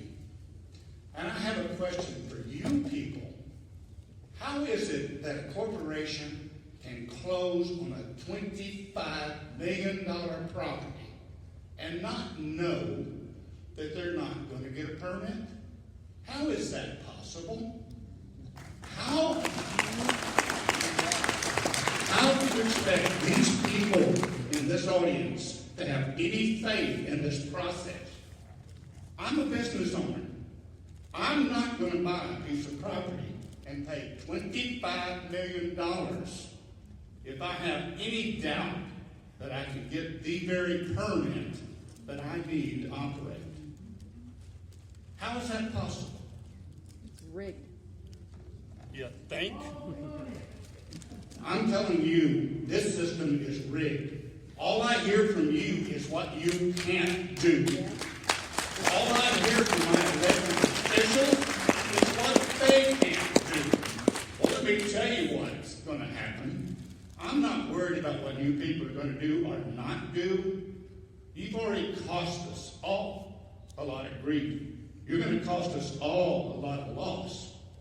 My property values went to hell. Thank you, Vulcan. And guess what?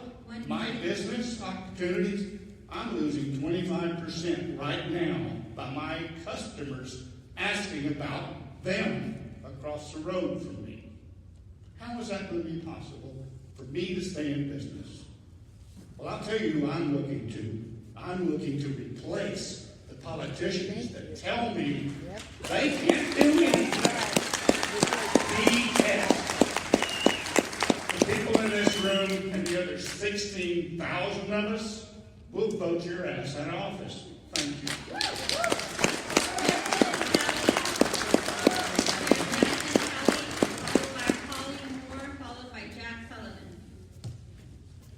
Hi, my name is Justin Kelly. I'm here representing the little guy. I don't live anywhere near this. I'm 24 miles from this proposed plant site, and I work 12 miles from it. I won't be in the traffic. I probably won't breathe the air, but congrats to you guys. You got a consumable product that everybody in here is going to need at one time or another. Hell of a business plan. You just shouldn't be here. And you guys, I've been through something similar. You guys got a chance to do the right thing for all these people and everybody else that didn't come because they didn't think their voice mattered. Yeah. Just not here. Away from where everybody lives and breathes and works, and transportation costs will be higher. I get it. But we're going to buy it anyway. We've got to have the base for the roads to build buildings like this. Just do it somewhere else. Your team, take up for all these people and do the right thing. Thank you.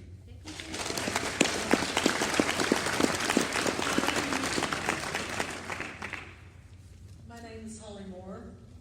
I want to take you on a trip with my sister and brother-in-law who put on leathers and fire up their big old Harley and come to the hill country 2 or 3 times a year to stay at bed and breakfasts, drink the wine, and shop because they do have a lot of money. Let's go on a trip with them and let's stop at 3009 and 46 in a couple of years. My sister jumps off the motorcycle and says, look at those rock crushers. Can you believe that? They are tremendous. Smell that diesel. Smell those diesel fumes. Isn't that amazing? And the lights. Oh my God, 24/7 lights. That is eye-catching. And oh my God, listen to those banging beds and that conveyor and the motors on those trucks and the blasting. Look at that fugitive dust flying over that fence. That is wondrous. But oh my God, the best thing is the dust. The dust. That white dust everywhere. That is absolutely breathtaking. I want to take you on another trip to Africa. Lion in Africa is worth about $10,000, $15,000 to a poacher. If you go on an actual legal hunt, they're worth about $200,000. But if you leave a lion alone and don't do anything to it, the tourist business will bring in about $3.5 million on that lion doing nothing. And that is what I want for my hill country. This lake will be here for 80 years. That means that me, my grandkids who won't even know my name will be here when that plant is still here. And when that beautiful facade is all creaky and everything in 80 years, and it looks like that picture, thank you for putting it up, that land looks like that picture, this place is going to walk off and leave it because there is nothing that says that they have to do a thing to restore it. So, I want for you all to not approve this permit for Vulcan and allow me and my 4 or 5 sets of great-grandchildren who will have no idea who I am, not know who Vulcan is either. Thank you.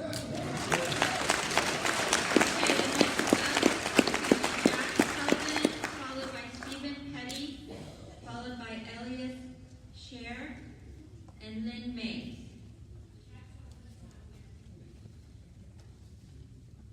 So Jack Sullivan, not present? Okay. So that's Stephen Petty's next.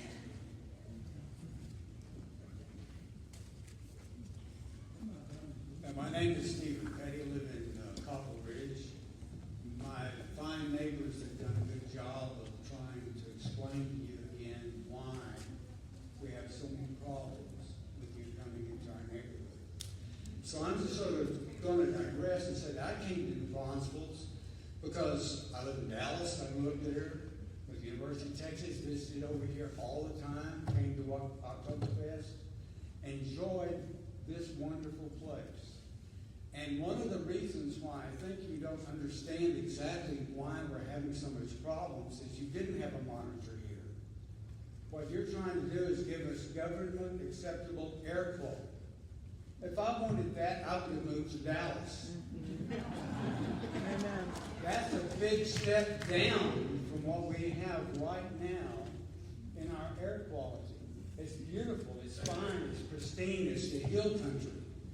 And you seem to be taking it like it's nothing meaningful to you, but it's why most of us live here. So when you take us down that way, you're taking us down a big step.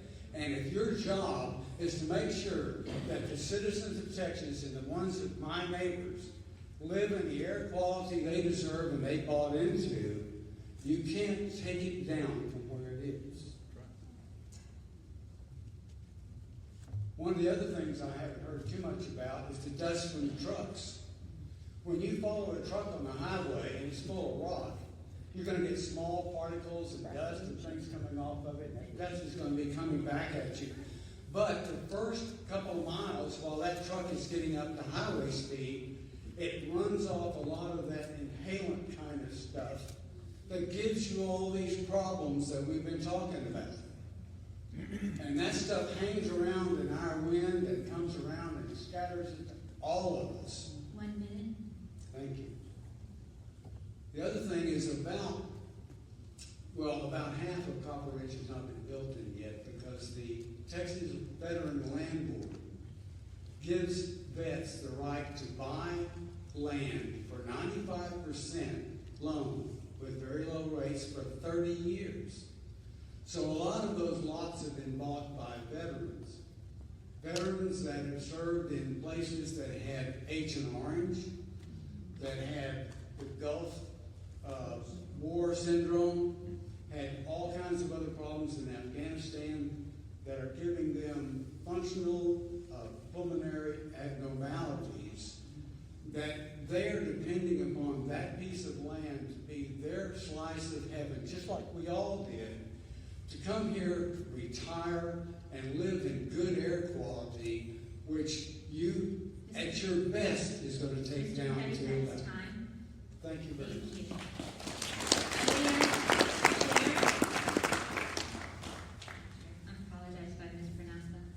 I'm Elias Scher. I live in the Sky Ridge development, and we're about maybe less than 2 miles away from the quarry. We just recently moved into the area, maybe about 8 months ago. We didn't know there was going to be a quarry there. The reason we moved into this area is because it's so beautiful. And it is Texas, and and you gotta love it. And I heard all the words that these people in front of me said, and they're all true and correct, and I could repeat them, but I'm not going to repeat them. I'm going to ask one question. Why would you allow a 1,500 acres of the most beautiful part of Texas to turn into a hellhole? How do you allow that to happen? This is a beautiful place. It could be homes. It could be gardens. It could be a park. It could be anything. But a quarry? Give me a break, please. No quarry.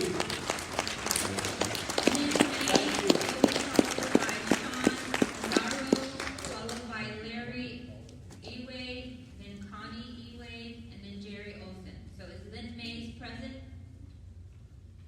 How about Sean Azaro? Yes, he is. Okay. I did that. It took me a while, but I'm here. God bless you, Sean. Hi, I'm Sean Azaro, and I just want to address the ill-advised placement of a rock quarry at a site surrounded by all of the residential developments, schools. I know this permit doesn't get to consider the fact that this quarry is completely inconsistent with the current residential property development in the area. It doesn't really get to consider the completely insufficient roadways to support the additional traffic this is going to cause. And I'm aware that this permit can't really consider the impact on residential property values. But this permit has to consider the air quality impact of a rock quarry. My wife and I recently moved to a development near 46 and 3159. Previously, we lived in an area just a few miles from the Hanson Quarry. The noise and the tremors from the blasting were an ongoing issue and a more serious burden for those who were closer to the quarry. But it was the air quality that created the main problem. We experienced a larger than normal amount of dust settlement due to the quarry. My wife suffers with COPD, which was significantly irritated by the dangerous dust created by a quarry of this kind. One of the reasons we wanted to move was the air quality issues created by a quarry. Well, obviously the thought of another quarry within 5 miles of our area is obviously deeply disturbing. And this doesn't even account for the 150 diesels that run daily, will be running daily, and the other diesel equipment employed with this kind of facility. I think the best quote of the night was from the young girl who said something to the effect that, I don't care how many words someone says, I refuse to believe that a plant that crushes rocks doesn't create dust. That's just good common sense. I believe it was implied, and correct me if I'm wrong, but I believe it was implied that silica won't be an issue because limestone doesn't contain the same levels of dangerous levels of silica. Well, fortunately, Vulcan's own safety data sheet on limestone corrects that. It says respirable crystalline silica may cause cancer. Limestone is a naturally occurring mineral complex that contains varying qualities of quartz, which is crystalline silica. Limestone may be subjected to various natural or mechanical forces that produce small particles which may contain respirable crystalline silica. Repeated inhalation of that silica may cause lung cancer. It has a big kind of heading that says danger may cause cancer, causes damage to organs, lungs, respiratory system. I mean, this is one of those things that we just got to stop and consider. People live in this area. For many of these people, these are dream homes. Home builders began residential developments with the understanding of what the area would be. This quarry is completely inconsistent with everything that's been approved and permitted up to this point, making this feel like a huge bait and switch. It's completely inconsistent with the current character and utilization of the area. And while I appreciate your estimates of limited impact in the first 10 years, my family and I anticipate living in the area well beyond 10 years. Vulcan's impact over the next 50, 60 years and beyond should also be disclosed and considered with this permit application. I'd like to join with others in asking the TCEQ to deny this permit, and I request a formal public hearing. Thank you.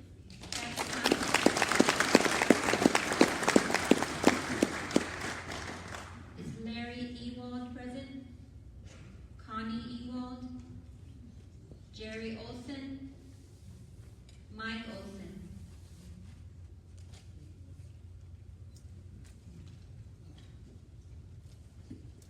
They will be followed by McKenna Hurst, and then Amber Clowney. Okay, your name? Terry Olson. My name is Terry Olson. My husband Mike and I and our 2 children live on 83 plus acres that border the new proposed Vulcan Quarry. When we bought the land in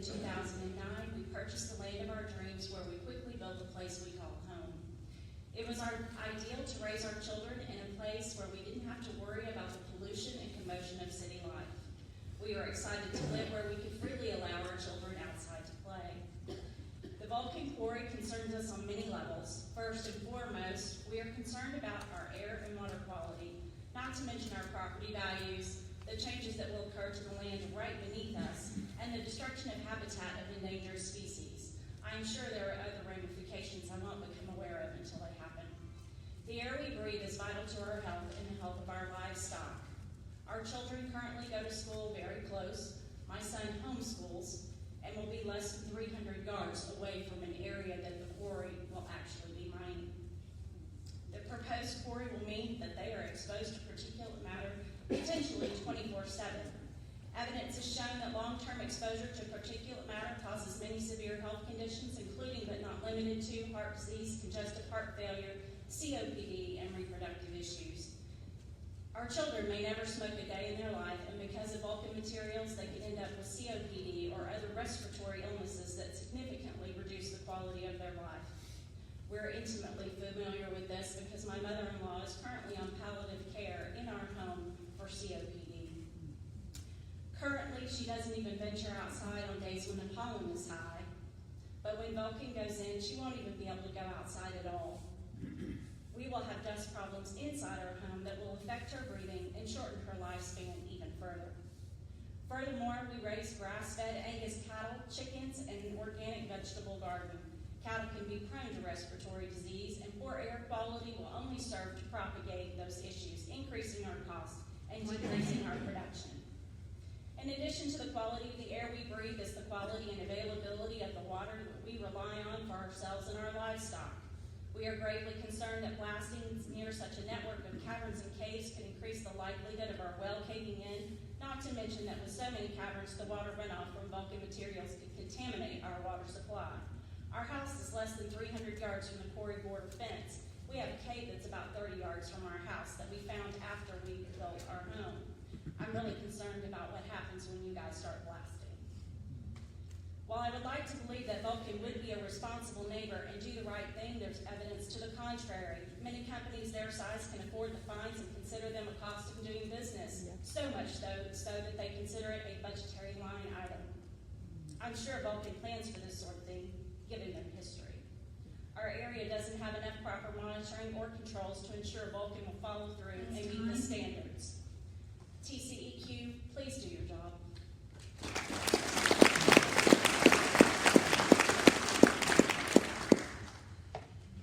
My name is Mike Olson. My wife just expressed all of our specific concerns. We live at 414 Sour Road.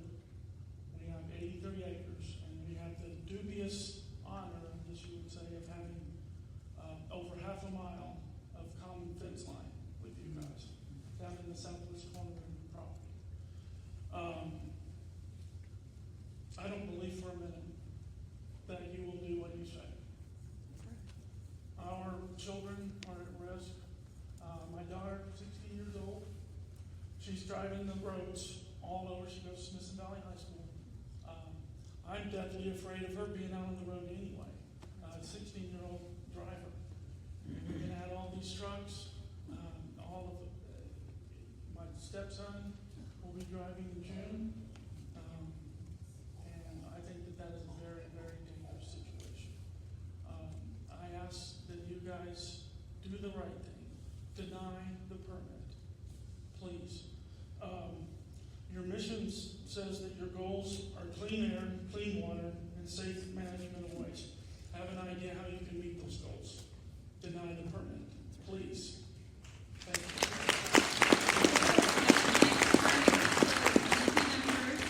Amber County, Amy Raymond, Crystal Hennigan, McKenna Hurst here.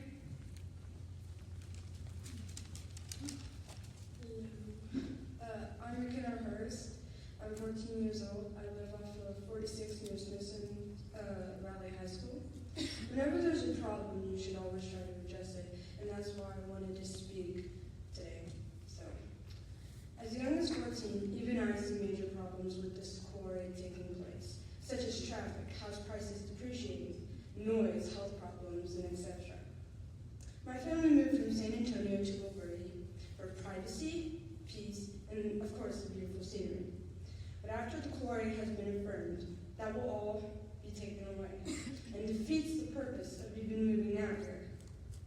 Even going to work will be a struggle because of semi-trucks coming through 24/7. I hope that people realize how much catastrophe can really occur after the quarry is affirmed.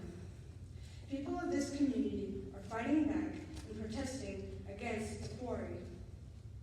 Take our concerns and do not let the Vulcan Quarry ruin this beautiful part of the hill country. Thanks for your consideration.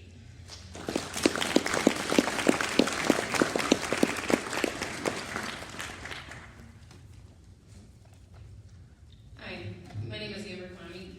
I represent a group of about 800 people located in Bernie and Bergheim area that are currently fighting against a proposed Vulcan concrete batch plant that will be located about 1,700 feet from a school and about 500 yards from an established neighborhood. And I had a question that I wanted to ask in the first part, and they didn't get to me, so I'll just go ahead and stick it in here. We would like to know that as a part of your decision, this is to the TCEQ, as a part of your decision on whether or not to grant this permit, the TCEQ is required to consider the applicant's compliance history as an indicator of future compliance. Our review of your records from your website indicates that several egregious compliance issues within the past 5 years at other Vulcan facilities, such as the one in Bear County at O'Connor Road in 1604. I was going to read all the violations, but somebody else has already read them tonight, and since it's getting late, I'll skip that. But my question is, and I know you can't answer it now, but my question is, can you tell me how you have conducted your review for Vulcan's past compliance history, including a list of every violation, notice of violation, notice of enforcement, agreed orders, etc. that you have assessed in the past for Vulcan? Please deny this air quality permit. Please do your job. This is bigger than just Bulverde. This is bigger than Bernie. This is all of the people in the hill country saying that we do not want this here and it needs to go somewhere else. Thank you.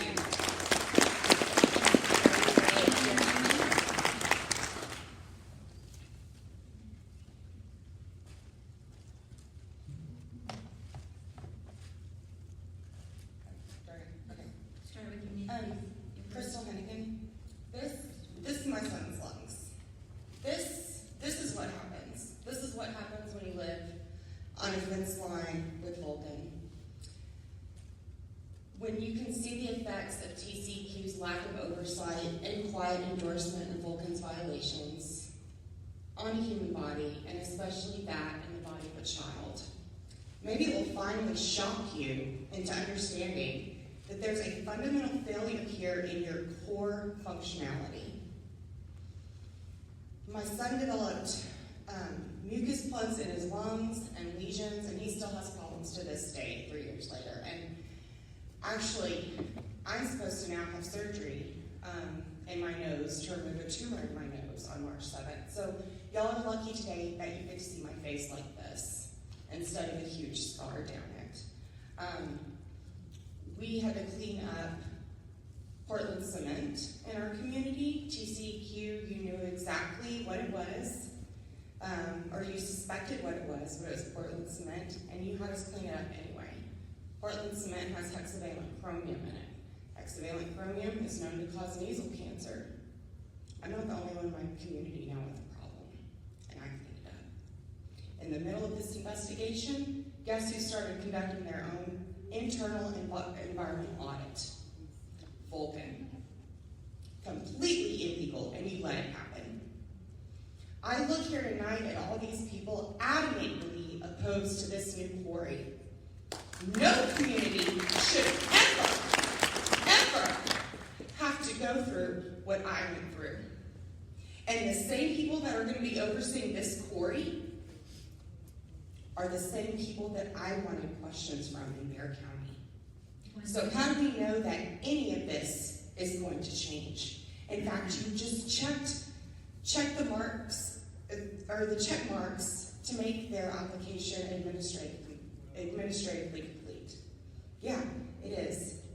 But their compliance history, that's a completely different story.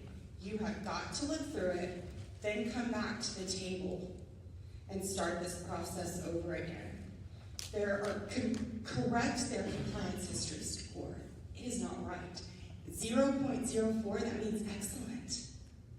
They exceed at complying. No, they don't, and you know that.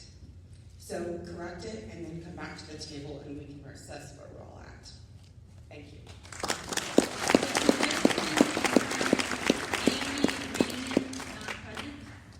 Okay, the next line of people is David Nolan, Jimmy and Yvonne, Ariag, Russell, Keith, Randolph, and D. Diane Young. So you state your first and last name for the record.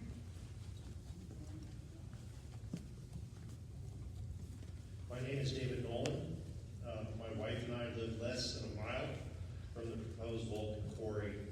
We live in Rimrock Ranch. Maybe that is what forced you or fooled you into thinking the area was only ranch land.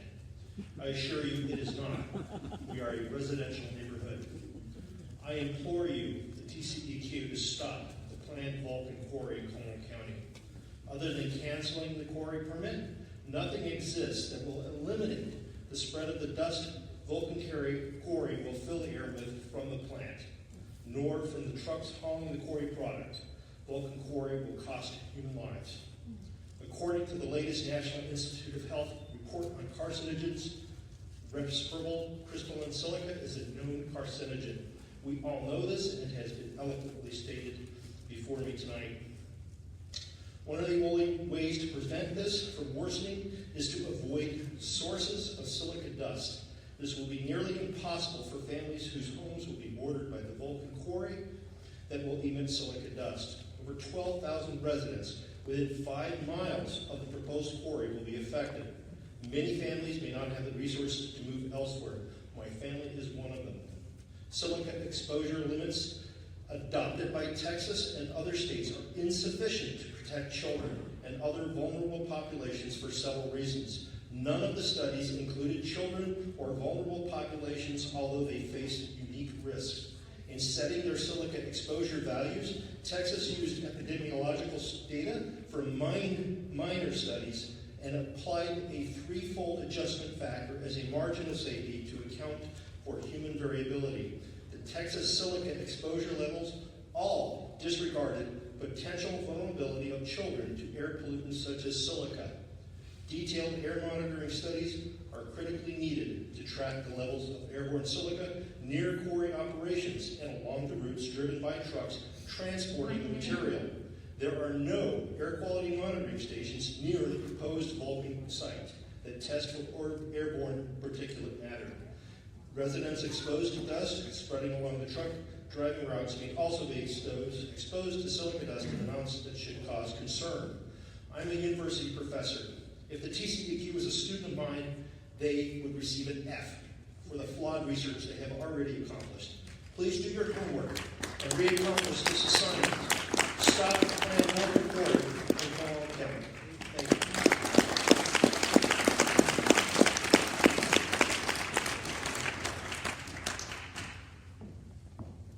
And Jimmy and Yvonne Ariaka. Russell Keith Randolph.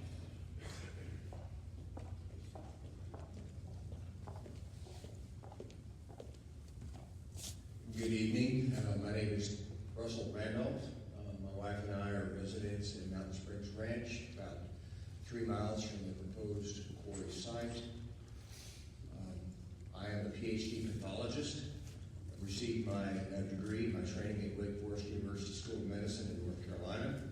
I practiced pathology at the Medical College of Pennsylvania, at the Cleveland Clinic Foundation, at State University of Newark, at Stony Brook, and I have been a pathologist in forecasting health and environmental risks for corporate America for the past 20 years. I have 40 years experience as a professional pathologist.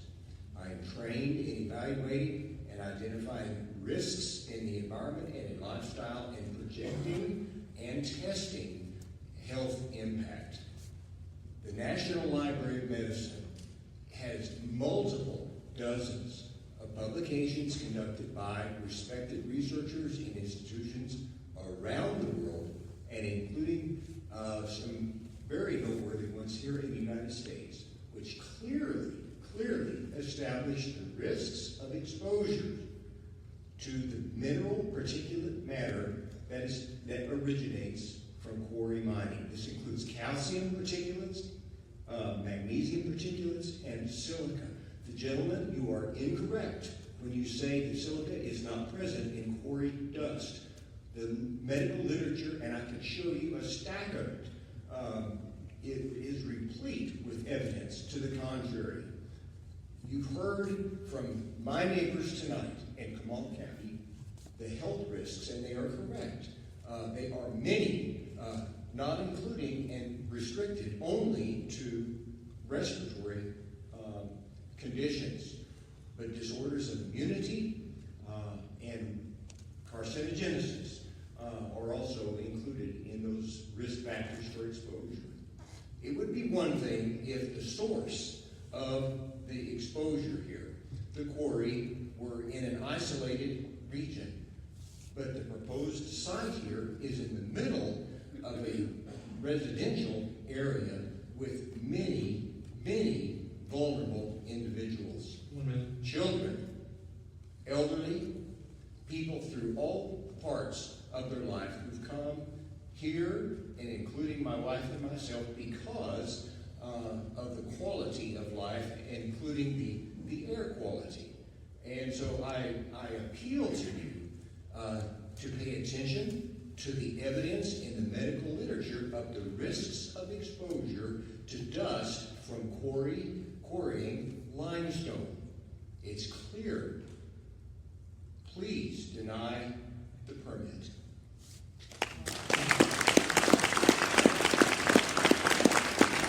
Next group will be Diane Young, Ed Harris, Rose Marr, Wendell Cannon.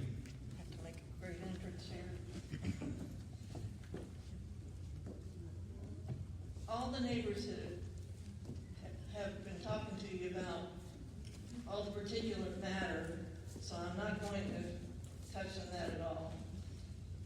When I first found out about the quarry coming into the neighborhood, and again, it's a neighborhood, it's not a big open area where nobody has lived for hundreds of years. Everybody in this area is affected. TCEQ, in your mission statement, says the Texas Commission on Environmental Quality strives to protect our state's public health and natural resources consistent with sustainable economic development. Our goal is clean air, clean water, and the safe management of waste. So far, everything I've heard about even entertaining a permit request from Vulcan is just ridiculous. It just goes against everything in your mission statement.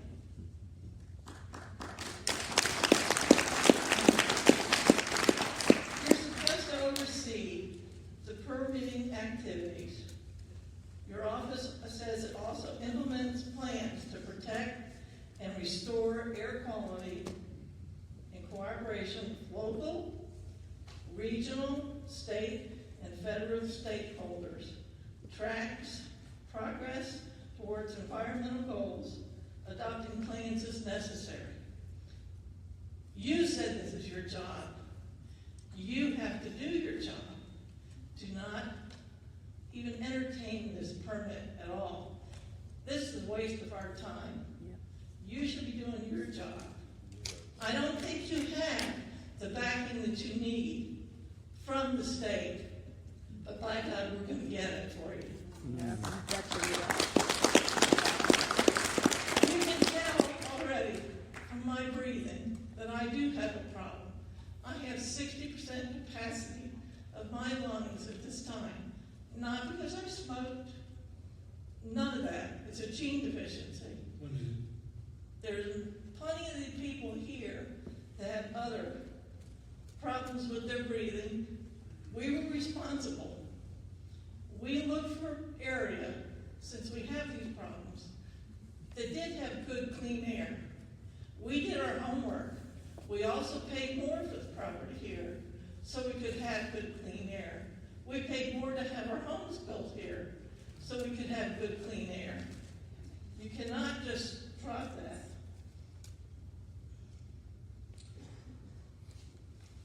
I was going to go in also, there's so many different ways of mitigating some of the problems with the dust, but it's not completely safe. And it does use a lot of water to do those with different spray nozzles. There's just too much water, and we do not have it here. Please do not approve this permit. We cannot take it. We cannot live through it. For 15 jobs. 15 jobs. That's tough. I'll get them a job.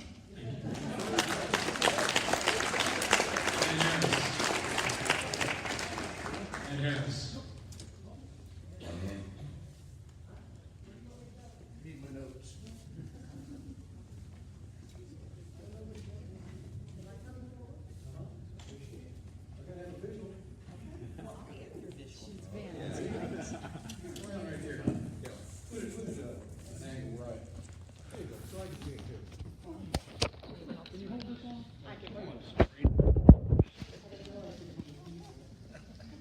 Okay, my name's Ed Harris. I represent the group of the Friends of Dry Como Creek. We started this group because they wanted to build a sewer treatment plant on Dry Como Creek. We're on the west fork of Dry Como Creek right now. The visual I'm showing you here is important because this is a look at 5 miles out from this plant. This is a residential area. Unincorporated residential area. Now, if we look out in the audience, none of our elected officials are here anymore because it's past their bedtime. All right? It's just the people up here talking to you. And even though they got us this meeting, I think we would have got the meeting on our own with just the 500 comments that were there. Joel, I'm appealing to you. It's a new source permit. Opacity. I have no idea how to pronounce that word. But I know it means in Vulcan, because there's no technical air quality type monitoring system, they pay a guy that's supposed to be an opacity expert, that's supposed to go out and look at the fugitive dust cloud. And they can have one, what is it, 30 seconds every 6 minutes or something like that, when they're blasting. I forget what it is. It's some ridiculous thing. We need real monitoring here. They can't put a quarry like this. They have helicopter. That's something we coined. Helicoptering a quarry in. Every quarry is down on the Balscones escarpment. What they're trying to do is get the jump on all those quarries. Now, a lot of people say for Mindy, the expansion of 46. I don't see it. We need the monitoring. We need you to convince the commissioners to deny the permit until we can figure out how to put the right kind of monitoring in to keep Vulcan honest. This is a foreign corporation that bought the property under some Disneyland scheme with a company called Blue Pine Holdings. 1 minute. All these people are affected. I know a lot of people are blaming you guys. I don't. I have to work with you guys. You guys have to put forward. There's a lot of lobbying going on here. The senator got money from Vulcan. The Como County commissioners don't want to touch it, but Garden Ridge has, Spring Branch has, Bulverde has. We need your help. It's a new source permit. Your lawyer's sitting right next to you. Come up with something that makes this so stringent, that makes them control. We got to wait 30 minutes basically for the guy that works on Judson Road to come out and look at it. this permit if one of these people calls in and says, hey, there's a big dust cloud. He's gonna drive out 30 minutes later. You're gonna see no dust cloud. Just look at every other quarry. Look at Vulcan 1604 quarry. It looks like a Johnny Depp movie. The trees are dead. There's dust over everything. That's what's going to happen. There's no way that dust is dust. It's fine and it's big, and it's going to get over everything. And just because they can pick and choose what little sample they take and say, there's hardly any silica here. I live about a mile away, as straight as a globe fries. And I got quartz on my property. Cut that stuff up. Okay. Just one more statement. Lock them into a rock crusher. If you look at I'm just going to use Vulcan's own 10K report against them. Vulcan likes to get a rock crusher, get an aggregate permit, and then what they like to do is get concrete and asphalt and everything else on there. We know that if you give them an air quality permit in this, you give them an inch and they're going to take a yard. So don't let them take the yard. Just make it, you're going to have a rock crusher permit, period. One rock crusher. Not add another one, add 3. Take it what they gave you for $9,000 application fee. Take that to the commissioners and say, we'll give them a permit for one rock crusher, no cement plant, no asphalt plant, no railroad lines. These are the things that these people are concerned with.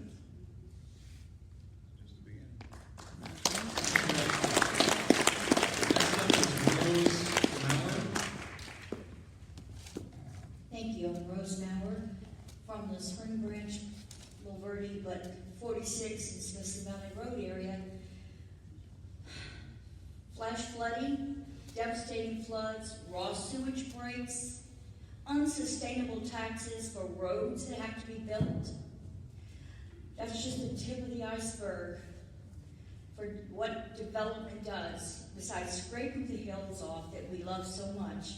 And you're the doorway to that, because you're going to allow them to get cheaper deliveries of their materials to them. Now, I would like to inspire you and any developers who are in this auditorium. This is a true story about a big city developer banker who bought a pristine large ranch in the hill country. The plan was to build a lot of homes and apartments and put frontage, stores on the frontage and convenience stores and that sort of thing. Well, the man had come from Los Angeles area when he started, and he started to meander around his little John Deere digger, okay? And he came across springs, a little lake, lots of deer, amazing trees. They had to put livestock on the ranch to keep the taxes low until they could start their development. But it seemed the clearance for the development was taking too long. So the man decided to enjoy something he'd really never seen before. His wife, who had breathing problems, suddenly could run without coughing. His grandkids could be heard squealing with glee, playing in the little lake and in the springs. He felt better than he had in years. He met his neighbors. He decided he landed in a place he began to call God's country. When he didn't have a problem, though. He had fallen in love.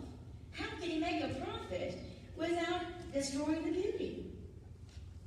After a little prayer, maybe a lot of prayer, he decided he could build high on the frontage. He could leave the frontage completely beautiful. But he would, several hundred feet back, he would build beautiful, high-end, themed RV park, with an Old West theme, where residents in beautiful RVs could come from all over the country. He would save the springs and the lake and the beauty. He built also a nice but cozy group of small garden homes for people who didn't want to mow their lawns anymore. His underground septic system and his water wells were paid for by himself and his residents. Taxpayers didn't have to pay a thing. The good and beauty that he offered people has not only blessed the utility companies and the bankers, who really did need those people there. But he blesses and still blesses all the neighbors and all the people who are around. And this could happen on all the ranches. Think of how much fun you could all have doing something like this with your gifts. Thank you. Thank you.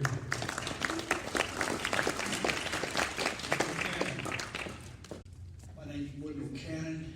I live about a quarter mile east of the ranch that Vulcan bought. The story about water is one that keeps cropping up, and it has to do with their mitigation of the dust. They're building a flood control and capturing that flood water that will come down the dry Comal Creek. Well, that flood water in both their creeks meet 30 feet from my house. Now, any disturbance to that water that comes down through their property from other properties, and they dam that, is denying me that water. Now, they're going to use this water to mitigate the dust. Now, if you take their Abilene plant, or all these other plants that are on Quarry Road, they haven't done a very good job of mitigating the dust. And you don't have a monitor out there to understand that. Now, there has to be something changed in what TCEQ considers their responsibility. I would, and I'm not an attorney, but I would use the word duty or gross negligence in the same phrase, because I believe TCEQ has a duty to perform the job they say they're performing. And that means that they're going to have to back up, set up a monitoring system on all these other quarries to even come to a conclusion that they know what they're talking about. Because you cannot use the Foxman and Hen House as a means to come to the conclusions that what they want you to come to. Because that's a lie. Because all you have to do is go down Quarry Road and you'll see no development where those trucks come out of those quarries. None. That is a desolate area. Go to Abilene. See how much dust is blown up when the norther hits. 1 minute. 1 minute. That's all I have to say is duty, and do your duty. And don't allow this to happen, because it's going to destroy a lot of people. Thank you.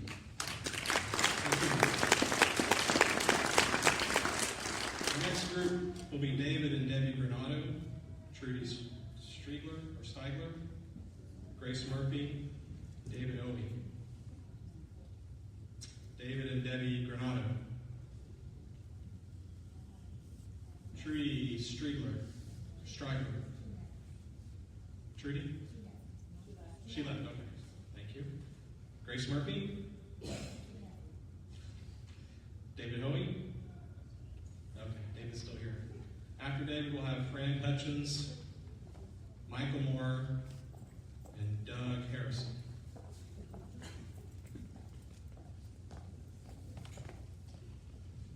Good evening. I'm David Hoey. I live in Mountain Springs Ranch, approximately 3.5 miles away from this disgusting open pit mine that you're planning to stick in the beautiful country that everyone has already talked about. I won't repeat all the facts we've already gone over about particular matters. It's very personal to me because after my wife has a suppressed immune system, mainly in part for following me around for 23 and a half years in the Air Force, living in hellholes, breathing in particulate matter. We chose this area for the air quality. We retired here on a leap of faith that we would have a better life, that she would get healthy. And she has started to. And now, you guys are coming in to ruin it all. So, TCEQ, you're the air quality people. Have you even looked at the number of trees that they're going to cut? Trees which give us our air. Is that even in your checklist? Do the math. We don't want you here. You've already destroyed other people's lives. You know, you've now already hurt all of us because all of our property values have plummeted. So even if we decide to leave, we're going to leave at a loss.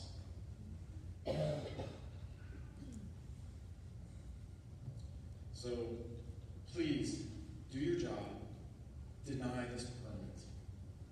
And my final comment is, and I forget your name, sir, I'm referring to you as Mr. Vulcan. Can you really look me in the eye and say you're socially responsible when you're going to drop an open pit mine into a residential area? Have a good night.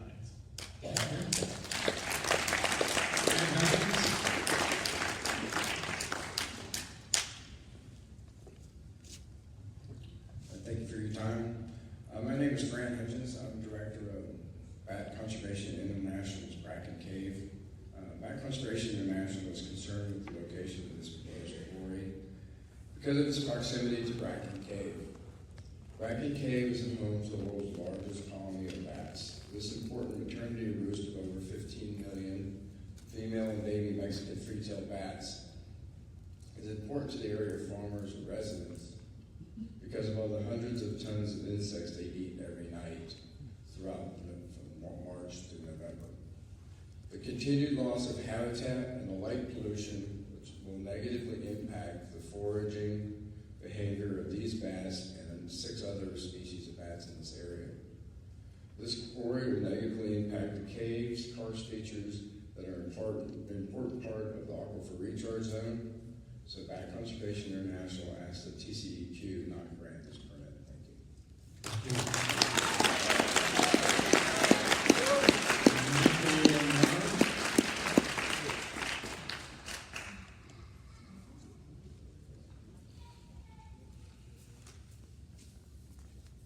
I need to follow something like that. I'm Michael Maurer. I reside here in Comal County. I'm about 4.75 miles as the birds fly away from this plant. I'm against it. I'm vehemently opposed to it, and I request a SOA hearing on that. Here's my written request. And please incorporate all these comments along with my oral comments, along with the ones I already have submitted online. Everything has already been discussed. PM is dangerous. It causes all kinds of health hazards and stuff. The EPA, according to their website, even has agreed that there's a casual relationship between short and long-term exposure to PM 2.5 and more hospital admissions and adverse health effects. But it's not what they say. It's not what all these people say. There could be 25,000. There could be 100,000 people out in this audience right now, and you don't give a pig's butt what they say. You would care a little bit that the county commissioners have the nerve to stand up, but they're pro-development, so that's why they're all at home, because they're tired of hearing about the comments. But it's just a shame. I'm ashamed of y'all, because y'all were the agency back in 2012 when the feds wanted to tighten the national air standards. Y'all sided with Big Oil and Big Energy and said, no, we're opposed to tighter air restrictions. You know, y'all stood against the state of Texas, against the kids, against health. There's a high school about 3.5, close to 4 miles away as the birds fly from this proposed plant. They're going to be showered with these carcinogen-laden PM day in and day out. The faculty, every day until they retire or quit, move or die. And whenever the kids or the school district officials, whenever they want something, they say, do it for the kids. Well, why don't y'all grab your things, if you got any, and do this for the kids and say no. Keep these kids healthy. You know, do it for the kids. Say no. But of course, y'all aren't going to listen to that because y'all are pro-development, just like county commissioners. And unfortunately, it will probably take a lawsuit because y'all do have some kind of a fiduciary duty as the health and safety code says, policy and purpose. The policy of this state and purpose of this chapter is to safeguard the state's air resources from pollution by controlling or abating air pollution and emissions of air contaminants, consistent with the protection and public health, general welfare, physical property, including the aesthetic enjoyment of air resources by the public and the maintenance of adequate visibility. Subsection B is intended that this chapter be vigorously enforced. Y'all are failing to do that, people. So it's going to probably end up taking a lawsuit because y'all are going to do what you darn well please against the wishes of everybody. I haven't heard one person speak for. That's time. Thank you. Thank you. Yes, Dr. Anderson.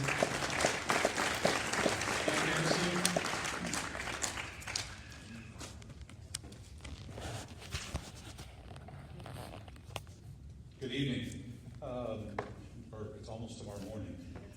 My name is Doug Harrison. I share over 1.5 miles of fence with the White's Ranch, now with Vulcan Quarry. And so I'm the big ranch neighbor next door that you thought wouldn't maybe have too many objections, so hello neighbors. You all seem like very nice people. You actually sound very sincere to me in presenting your facts. I think you probably even believe everything you told us. Sadly, what you remind me of more than anything else is seeing all those cigarette company CEOs hold their hand up and swear under federal perjury that they didn't think that cigarette smoke causes any bad health effects or lung cancer. And you know what I think that really believed it? Probably the way you believe you work for Vulcan, you work for the industry. It's easy to get sucked into the mentality. I really don't hold it against you. Even when everybody else in the world knew what cigarette smoke was doing, maybe they believed it didn't. We're not buying what you guys are saying. It's not going to be that bad. We're going to be a good neighbor. This is our homes. This is our livelihood. We have a lot of money and time invested in it. And we don't want to see a big, ugly hole in the ground there for the next, it's not just 8 years. It's hundreds of years. It's thousands of years after, if they're allowed to rape the land, extract all this ore out of there, and leave a big, giant hole in the ground that looks like that, that's cold, no top cover, no soil, no trees, that's going to be there for thousands of years. People are going to drive by and say, who allowed this to happen? And I wouldn't want my name on it if I were you guys. In the sake of time, I'll turn the rest of my comments in, but I'll just tell you, I mean, for y'all, and I didn't get all your names, but Joel and Nick and Prince Y'all, they're counting on you to roll over and rubber stamp, just be a good bureaucrat. And Joel's going to say, yep, they checked all the boxes, give them their permit. And what we're asking you to say, do your job, is I would elaborate on a little bit to say, we're asking you maybe be creative about doing your job in a way you've never thought about before. In this part of this hill country, it's not the quarry row on I-35. This is in the middle of our neighborhood, the middle of our homes.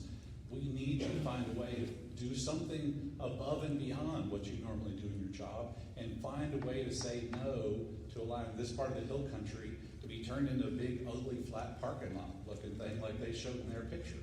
That would be horrible. I hope you'll do that. My family that live on this ranch, it's my wife and I have a 91-year-old father-in-law, a 59-year-old brother-in-law, a 60 and 80-ish-year-old cousin and stepmother that wouldn't want me to tell you their age, a 60-year-old ranch manager.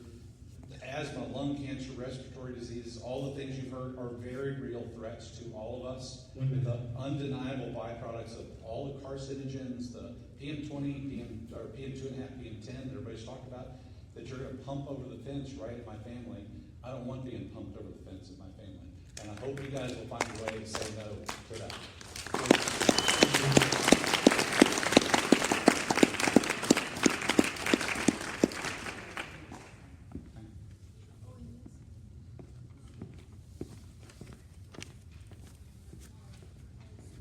Our next group will be Tyler Rosh, followed by Steve and Diane Williamson, Ron Frisk, Russ Kaysen, and Robert Carrillo. Tyler Rosh.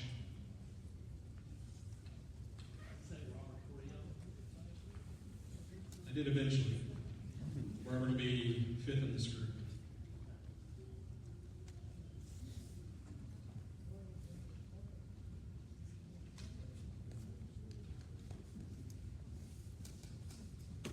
doing tonight? So mine will be brief, pretty simple. Probably one of the youngest ones here besides the family right there. I'm 28 years old, so I haven't been on this earth that long. My wife's 31, and my son is about 1 year old right now. He's 14 months. So I'm actually up here for him and my wife, because that's my world right there.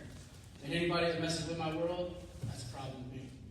And as far as I'm concerned, y'all have y'all stuff, and at this point in the night, all I'm getting is glazed looks, because y'all are tired and y'all want to be here. I spent the last 6 years in the Army, just got out, so I understand. You sit in meetings, you sit in briefs, you listen to people complain, you hate it, everything like that. But I want you all to sit there and look, and when I ask you this question, look at my son and look at his face, and please tell me, without a shadow of doubt, that there's no health risk or anything like that to him. Because if there's even just a shred of evidence that says, oh yeah, this could be something that's negatively impacting him and the benefit of his life, then I don't see how you can sit there and go, yeah, it's all right, no worries, we'll pass it, it'll be fine. So I've always believed that. I mean, like I said, in the Army, mission first, mission always. I got it, bottom dollar, that's how it always works. But you gotta look at the people factor. And like I said, that's my world. And when you mess with my world, that's not all right.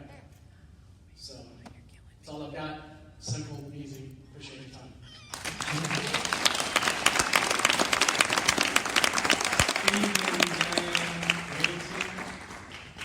Steve or Diane Williamson? Ron Frisk? Thank you very much for your time. I look at people on both sides of this podium, and I think I can put myself in your position. I've been in the corporate world for years. I've carried the flag of corporation, especially when it comes to stockholder values and all the metrics that you're charged with doing by getting this deal done. I think you've been very representative of your company. I appreciate it. I will, however, ask that whoever does your PR work that shows a Disneyland entrance into a hellhole. Our president calls it something else. I'm going to dress it up a little bit. It's insulting to us to see something like that and think, oh, this is great, man. Look at this entrance. The other thing is to show me a slide that says, see, no dust coming from this pile of aggregate coming off the conveyor belt. I got to take my view in my backyard where the wind blows all the time. And when I've heard so many conflicting views on, and statistical views too, which are quantitative, and they mean something. And the thing that bothers me the most is, forget about the fact now that we're talking about monitoring air quality. I don't see how that can possibly happen. So I've kind of pulled back my horns and even listening to that argument. One of the things that I think I think you are all quality people. I think you're all honorable people. I think you're public servants. You're serving our state. And the thing that bothers me about this, I think more than anything else, is you've heard people in this room talk about their legacy, whether it's their business or their family, their family's history in this area. And I'm thinking, if I'm in your spot and I'm going to say, I'm going to stamp this thing as good to go, I got a real responsibility for doing the right thing. And I'm not challenging your integrity or your honor or anything else, because I think you want to do the right thing. Now, we've heard several comments about our county commissioners tonight about where they are. Well, let me tell you something. When you're in a firefight, you're going to look for any cover you can find. And they know that they have no control over these unincorporated areas, and so that's what they tell us. We are probably, in my estimation, one of the most aggressive, political, involved people I have ever been around in this county. If we need to talk about legislation, or if you can't do your job, you're going to tell me, it is beyond comprehension for me how you can separate air and water. If we're having this dust and these clouds, we talked about the opacity studies and everything else. 1 minute. I'll try to make it brief. The fact is that where is all this going to go over time? If you spend enough time up here, you know it may not rain here for 6 months. So we have dust settling all over our county, and all of a sudden we get a big rainstorm. Well, guess what? We got slurry going everywhere. and we don't know what it is, we don't know where it's going. I don't understand, I know this is an air permit, and as far as I'm concerned, that's your dodgeball issue. That, well, we're talking about air, we're not talking about water. How can you possibly talk about environmental quality and not talk about all of it? How could water possibly be left out of that? If I'm you, and I'm looking at my husband or my wife or my children or anything else, when this thing blows up, and I really believe it will if this quarry gets built, what are you going to tell them? Hey, Dad, do you want to sign off on this, or did you have anything to do with this permit or anything else? I mean, there's an issue here that goes beyond just being a public servant, which is what you are. You're people. You have the same emotions all of us do. And this is just something that really needs to be looked at. And I'm going to be really disappointed personally if this permit is granted. And that's time. Great. Thank you.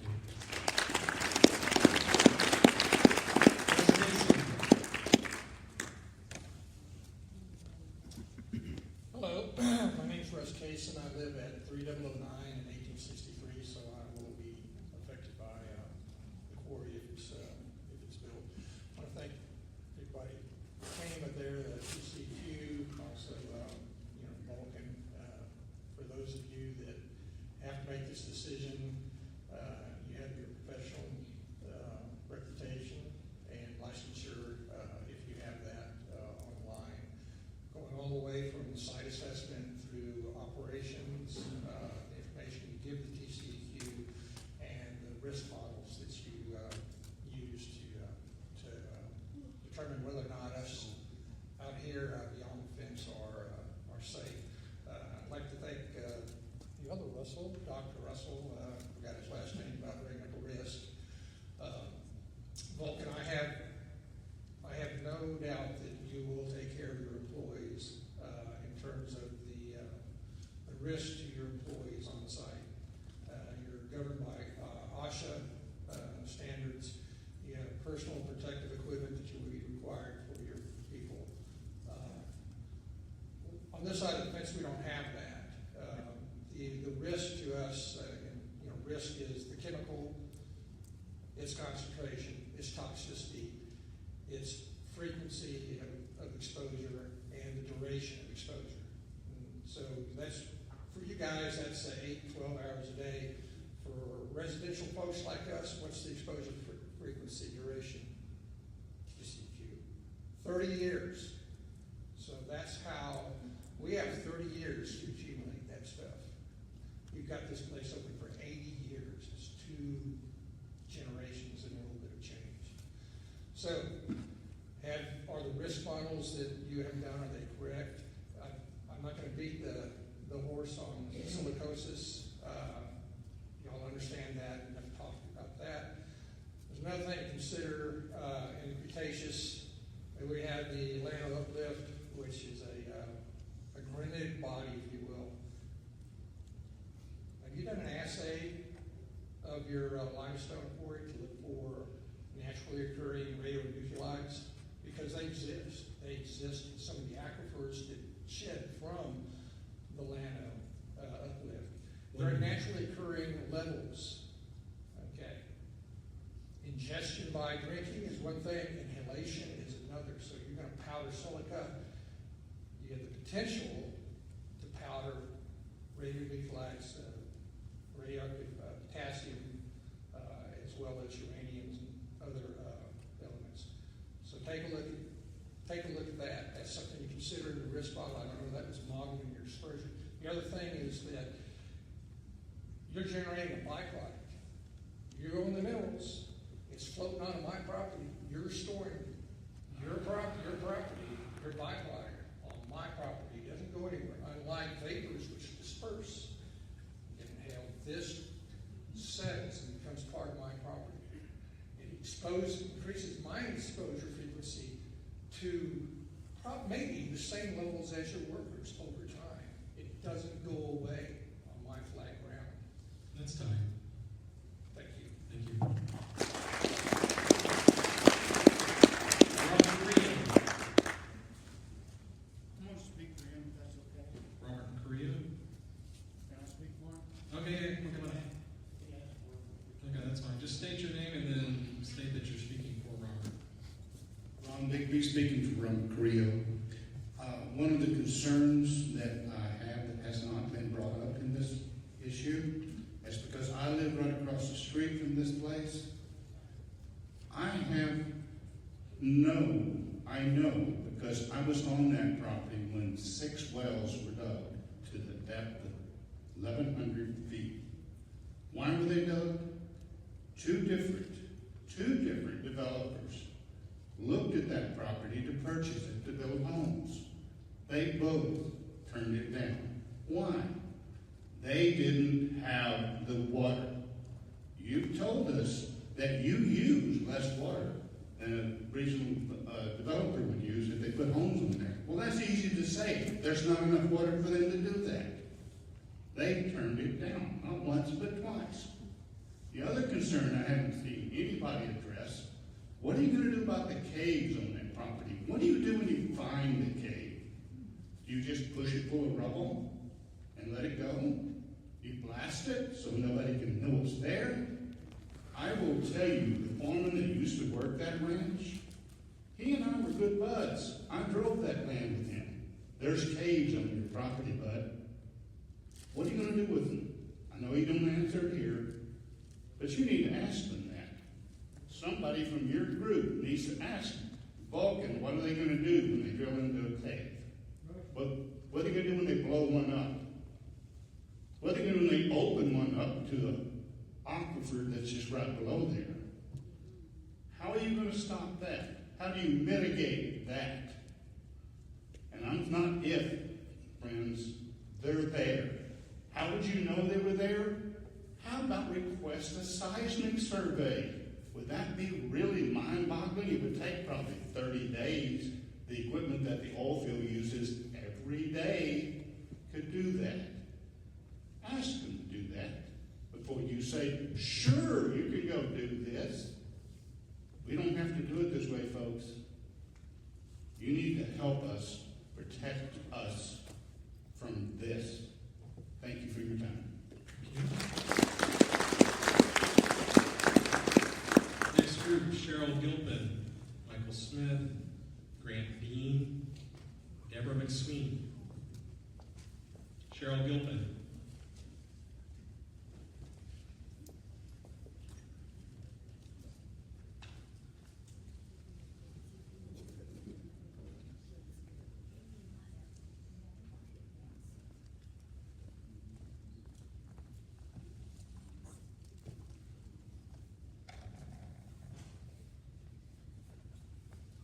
I'm Cheryl Gilpin, a former Edwards Aquifer Authority Director for Comal County, and I'm an affected party. I have asthma and health problems too, and adding all of this is not going to help my life expectancy. People talk about reactions to the silica and all of that. I'm even allergic to limestone. You know, if I chew gum outside, I'll start getting hives. So I don't need more of this. When it comes to being able to do feasibility studies to see if this is going to be bad for our air or if we have enough water for the washing or for controlling dust, you need data, and this is in an air monitoring and water well monitoring desert. And it may not be your fault, but I sure wish people would do more research on who's funding the groundwater marketers to make a lot of money selling to these high-use water users and the quarries that are funding these politicians. We need to have a TCEQ that functions better than this. And we need politicians that are going to support that. And this is time to vote, and I hope y'all think real hard about that. And who's being paid off by these quarries and the groundwater marketers. There's a lot of money to be made selling water to these quarries. They use a lot of water. Somebody just mentioned 30-something acre feet a year at first. Well, what's it going to be in 3 or 4 years? years? How much water then? And are you talking about just the rock crusher? Because a lot of the quarry operations use water. The blasting, there's lots of operations you have that use water. So, so I want to know, I want you to put monitoring wells and air monitoring stations in where they need to be to do an effective job. And if you can't do it, I want you to tell me why not. And how we can get that done. You need to study the health impacts that we already have now from the quarries that we have in Comal County. And you need to show how, monitor enough so that you can show what's going on with the dust. We've had so much increase in quarry production. I know that's come out in the trade journals, how much quarry production has increased in Comal County. But at the same time, y'all done that, our health problems have spiked in Comal County. I worked at the West Side Center with the children, and when they're all on asthma meds, it really affects their learning abilities and their alertness. And they don't get to come up here and speak to y'all. That's fine. Okay, so y'all need to do these feasibility assessments and put those whatever monitoring you need to do. Some agencies aren't like y'all. They don't have to have the legislators approve. EAA can go ahead and put out monitoring stations and monitoring wells, and so can the county. So, thank you. Michael Smith. Michael Smith. Grandine.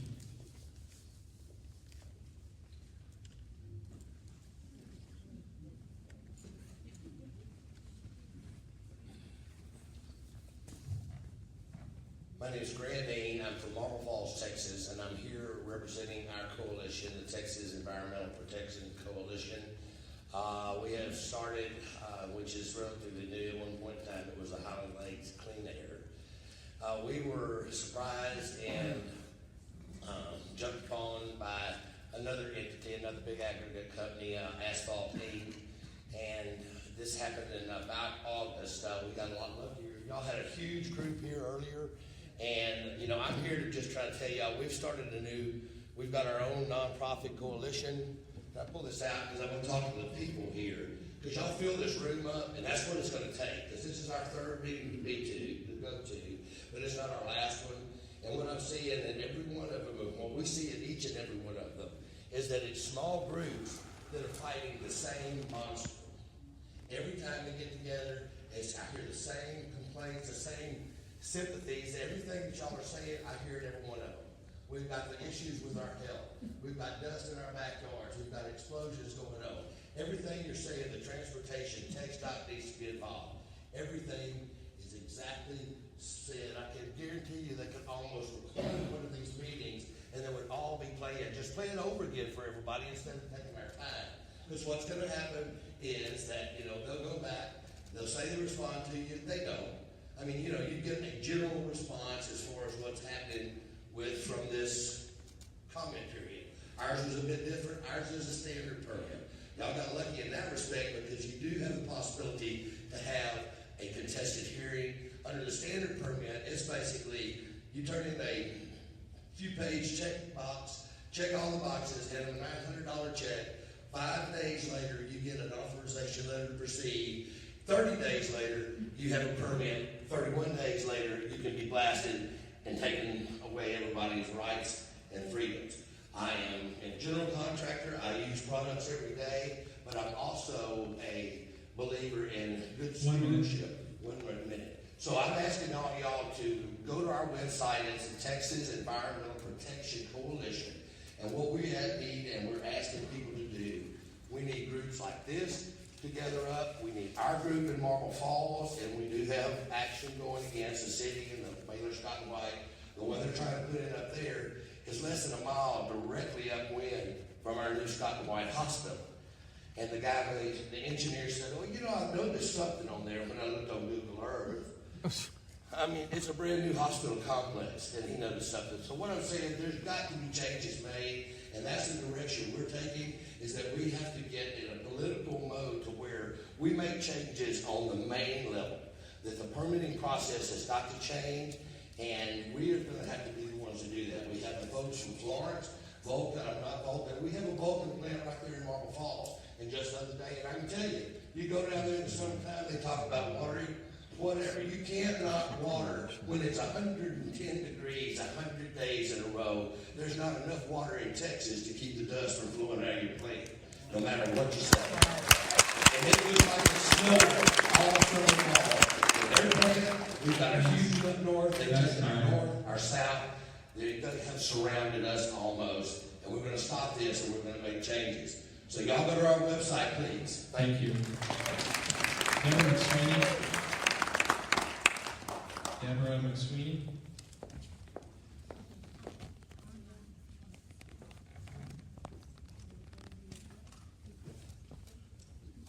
Good evening. My name is Deborah McSweeney, and I do live on 3009. My husband and I have the privilege of living on 3009 Dirt's Ranch. We purchased our property back in 1998, hoping to live in the beautiful hill country and have a retirement home there. So I'd like to ask Texas Commission Environmental Quality to please deny Vulcan's permit.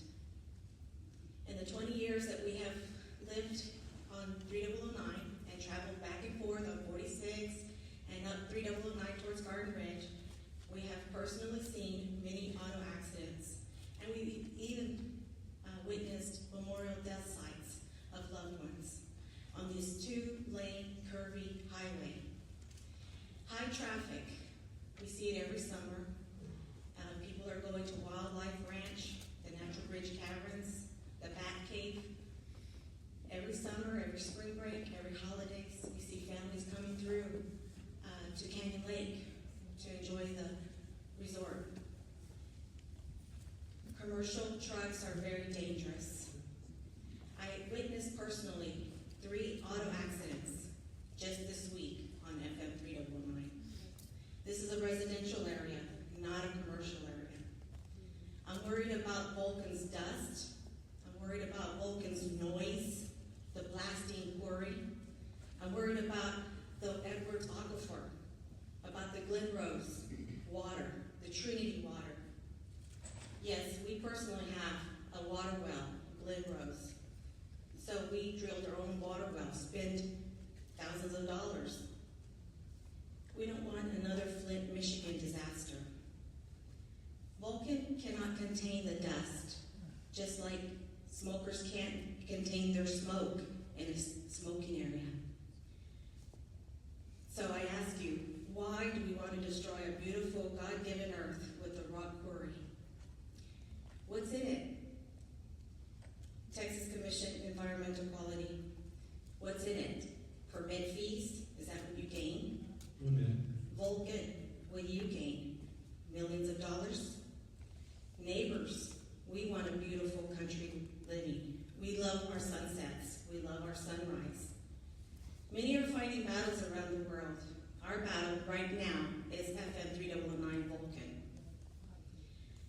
This attendance tonight shows how much is important to us. We are willing to stay late to talk and share our comments and how we really feel. Vulcan is not wanted. It's not needed. We don't need the economy here in our country living. Please, Texas Commission Environmental Quality, deny the permit. Protect the Comal County interest from Vulcan. Thank you. Thank you. Richard and Karen Myrick, followed by Hannah Lissa Peace. Richard and Karen Myrick. Karen? Annalisa Peace. Okay, yeah, my name is Annalisa Peace, and I'm speaking on behalf of the Greater Edwards Aquifer Alliance. We are a nonprofit coalition of organizations across the Edwards region united to preserve the water, wildlife, scenic beauty, and cultural heritage of the Texas Hill Country. Rock pressures have an enormous impact on the human and natural environment, not only through the effects of particulate matter on air quality in surrounding communities, but also to the health of the Edwards Aquifer and the quality of the water of Texas's groundwater and surface water resources. Millions of users depend on the Edwards Aquifer for drinking water and recreation. Any pollution caused by the aggregate industry will negatively affect downstream users and endangered species, and species as well, such as those Grants mentioned, the bats. Mining of aquifer limestone, pollution, and pumping of groundwater, effects on the wells of adjacent landowners.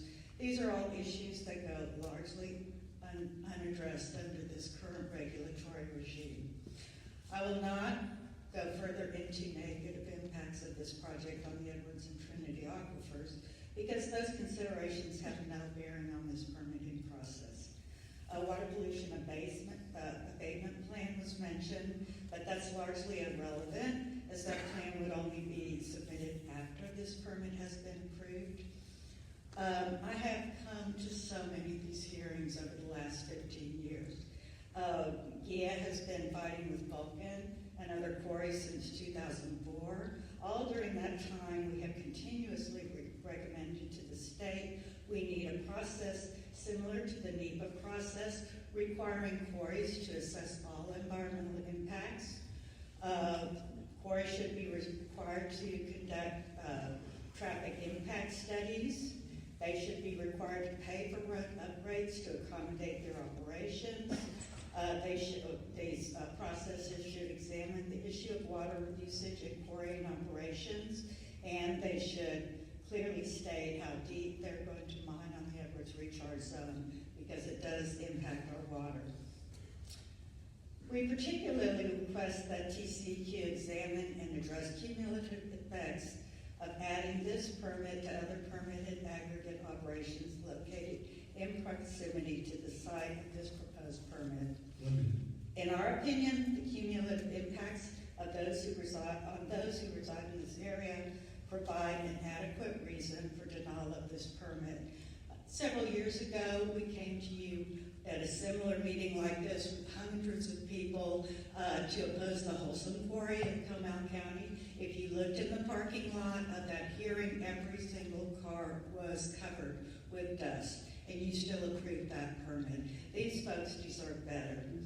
GIA will be working on with the legislature in 2019 to have legislation passed that will accord limited land use authorities to counties within the Texas Hill Country so that they will be able to prohibit incompatible land uses such as this one. But until then, we ask, please deny this permit. Thank you.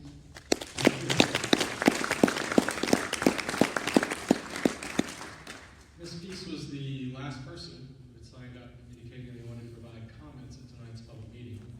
Is there anyone else who has not yet had an opportunity to provide comments that would like to do so at this time? This will be the last call. Anyone else want to provide comments at tonight's public meeting? In closing, if you have written comments with you here tonight, please be sure to remember to turn them into either myself or you can turn them into Irma. She's outside at our registration table. We want to thank everyone for being here tonight, for participating. We appreciate your patience and your cooperation throughout the night. I'd like to thank the City of New Braunfels for letting us use their beautiful facility. Please be careful going home. In closing, I'll just talk a little bit about the process moving forward. Tonight's into the comment period. After tonight, the executive director staff will begin working on the response to comments. That response to comments will be mailed to everyone who's on the mailing list, including those who provided comments tonight or submitted comments online or in writing earlier. Be watching your mailbox for that response to comments. It'll have a letter attached to it that explains the next step in the process. I won't speak for TCEQ staff, but I think that the RTC will probably, the response to comments will probably take 2 to 3 months before you'll see it.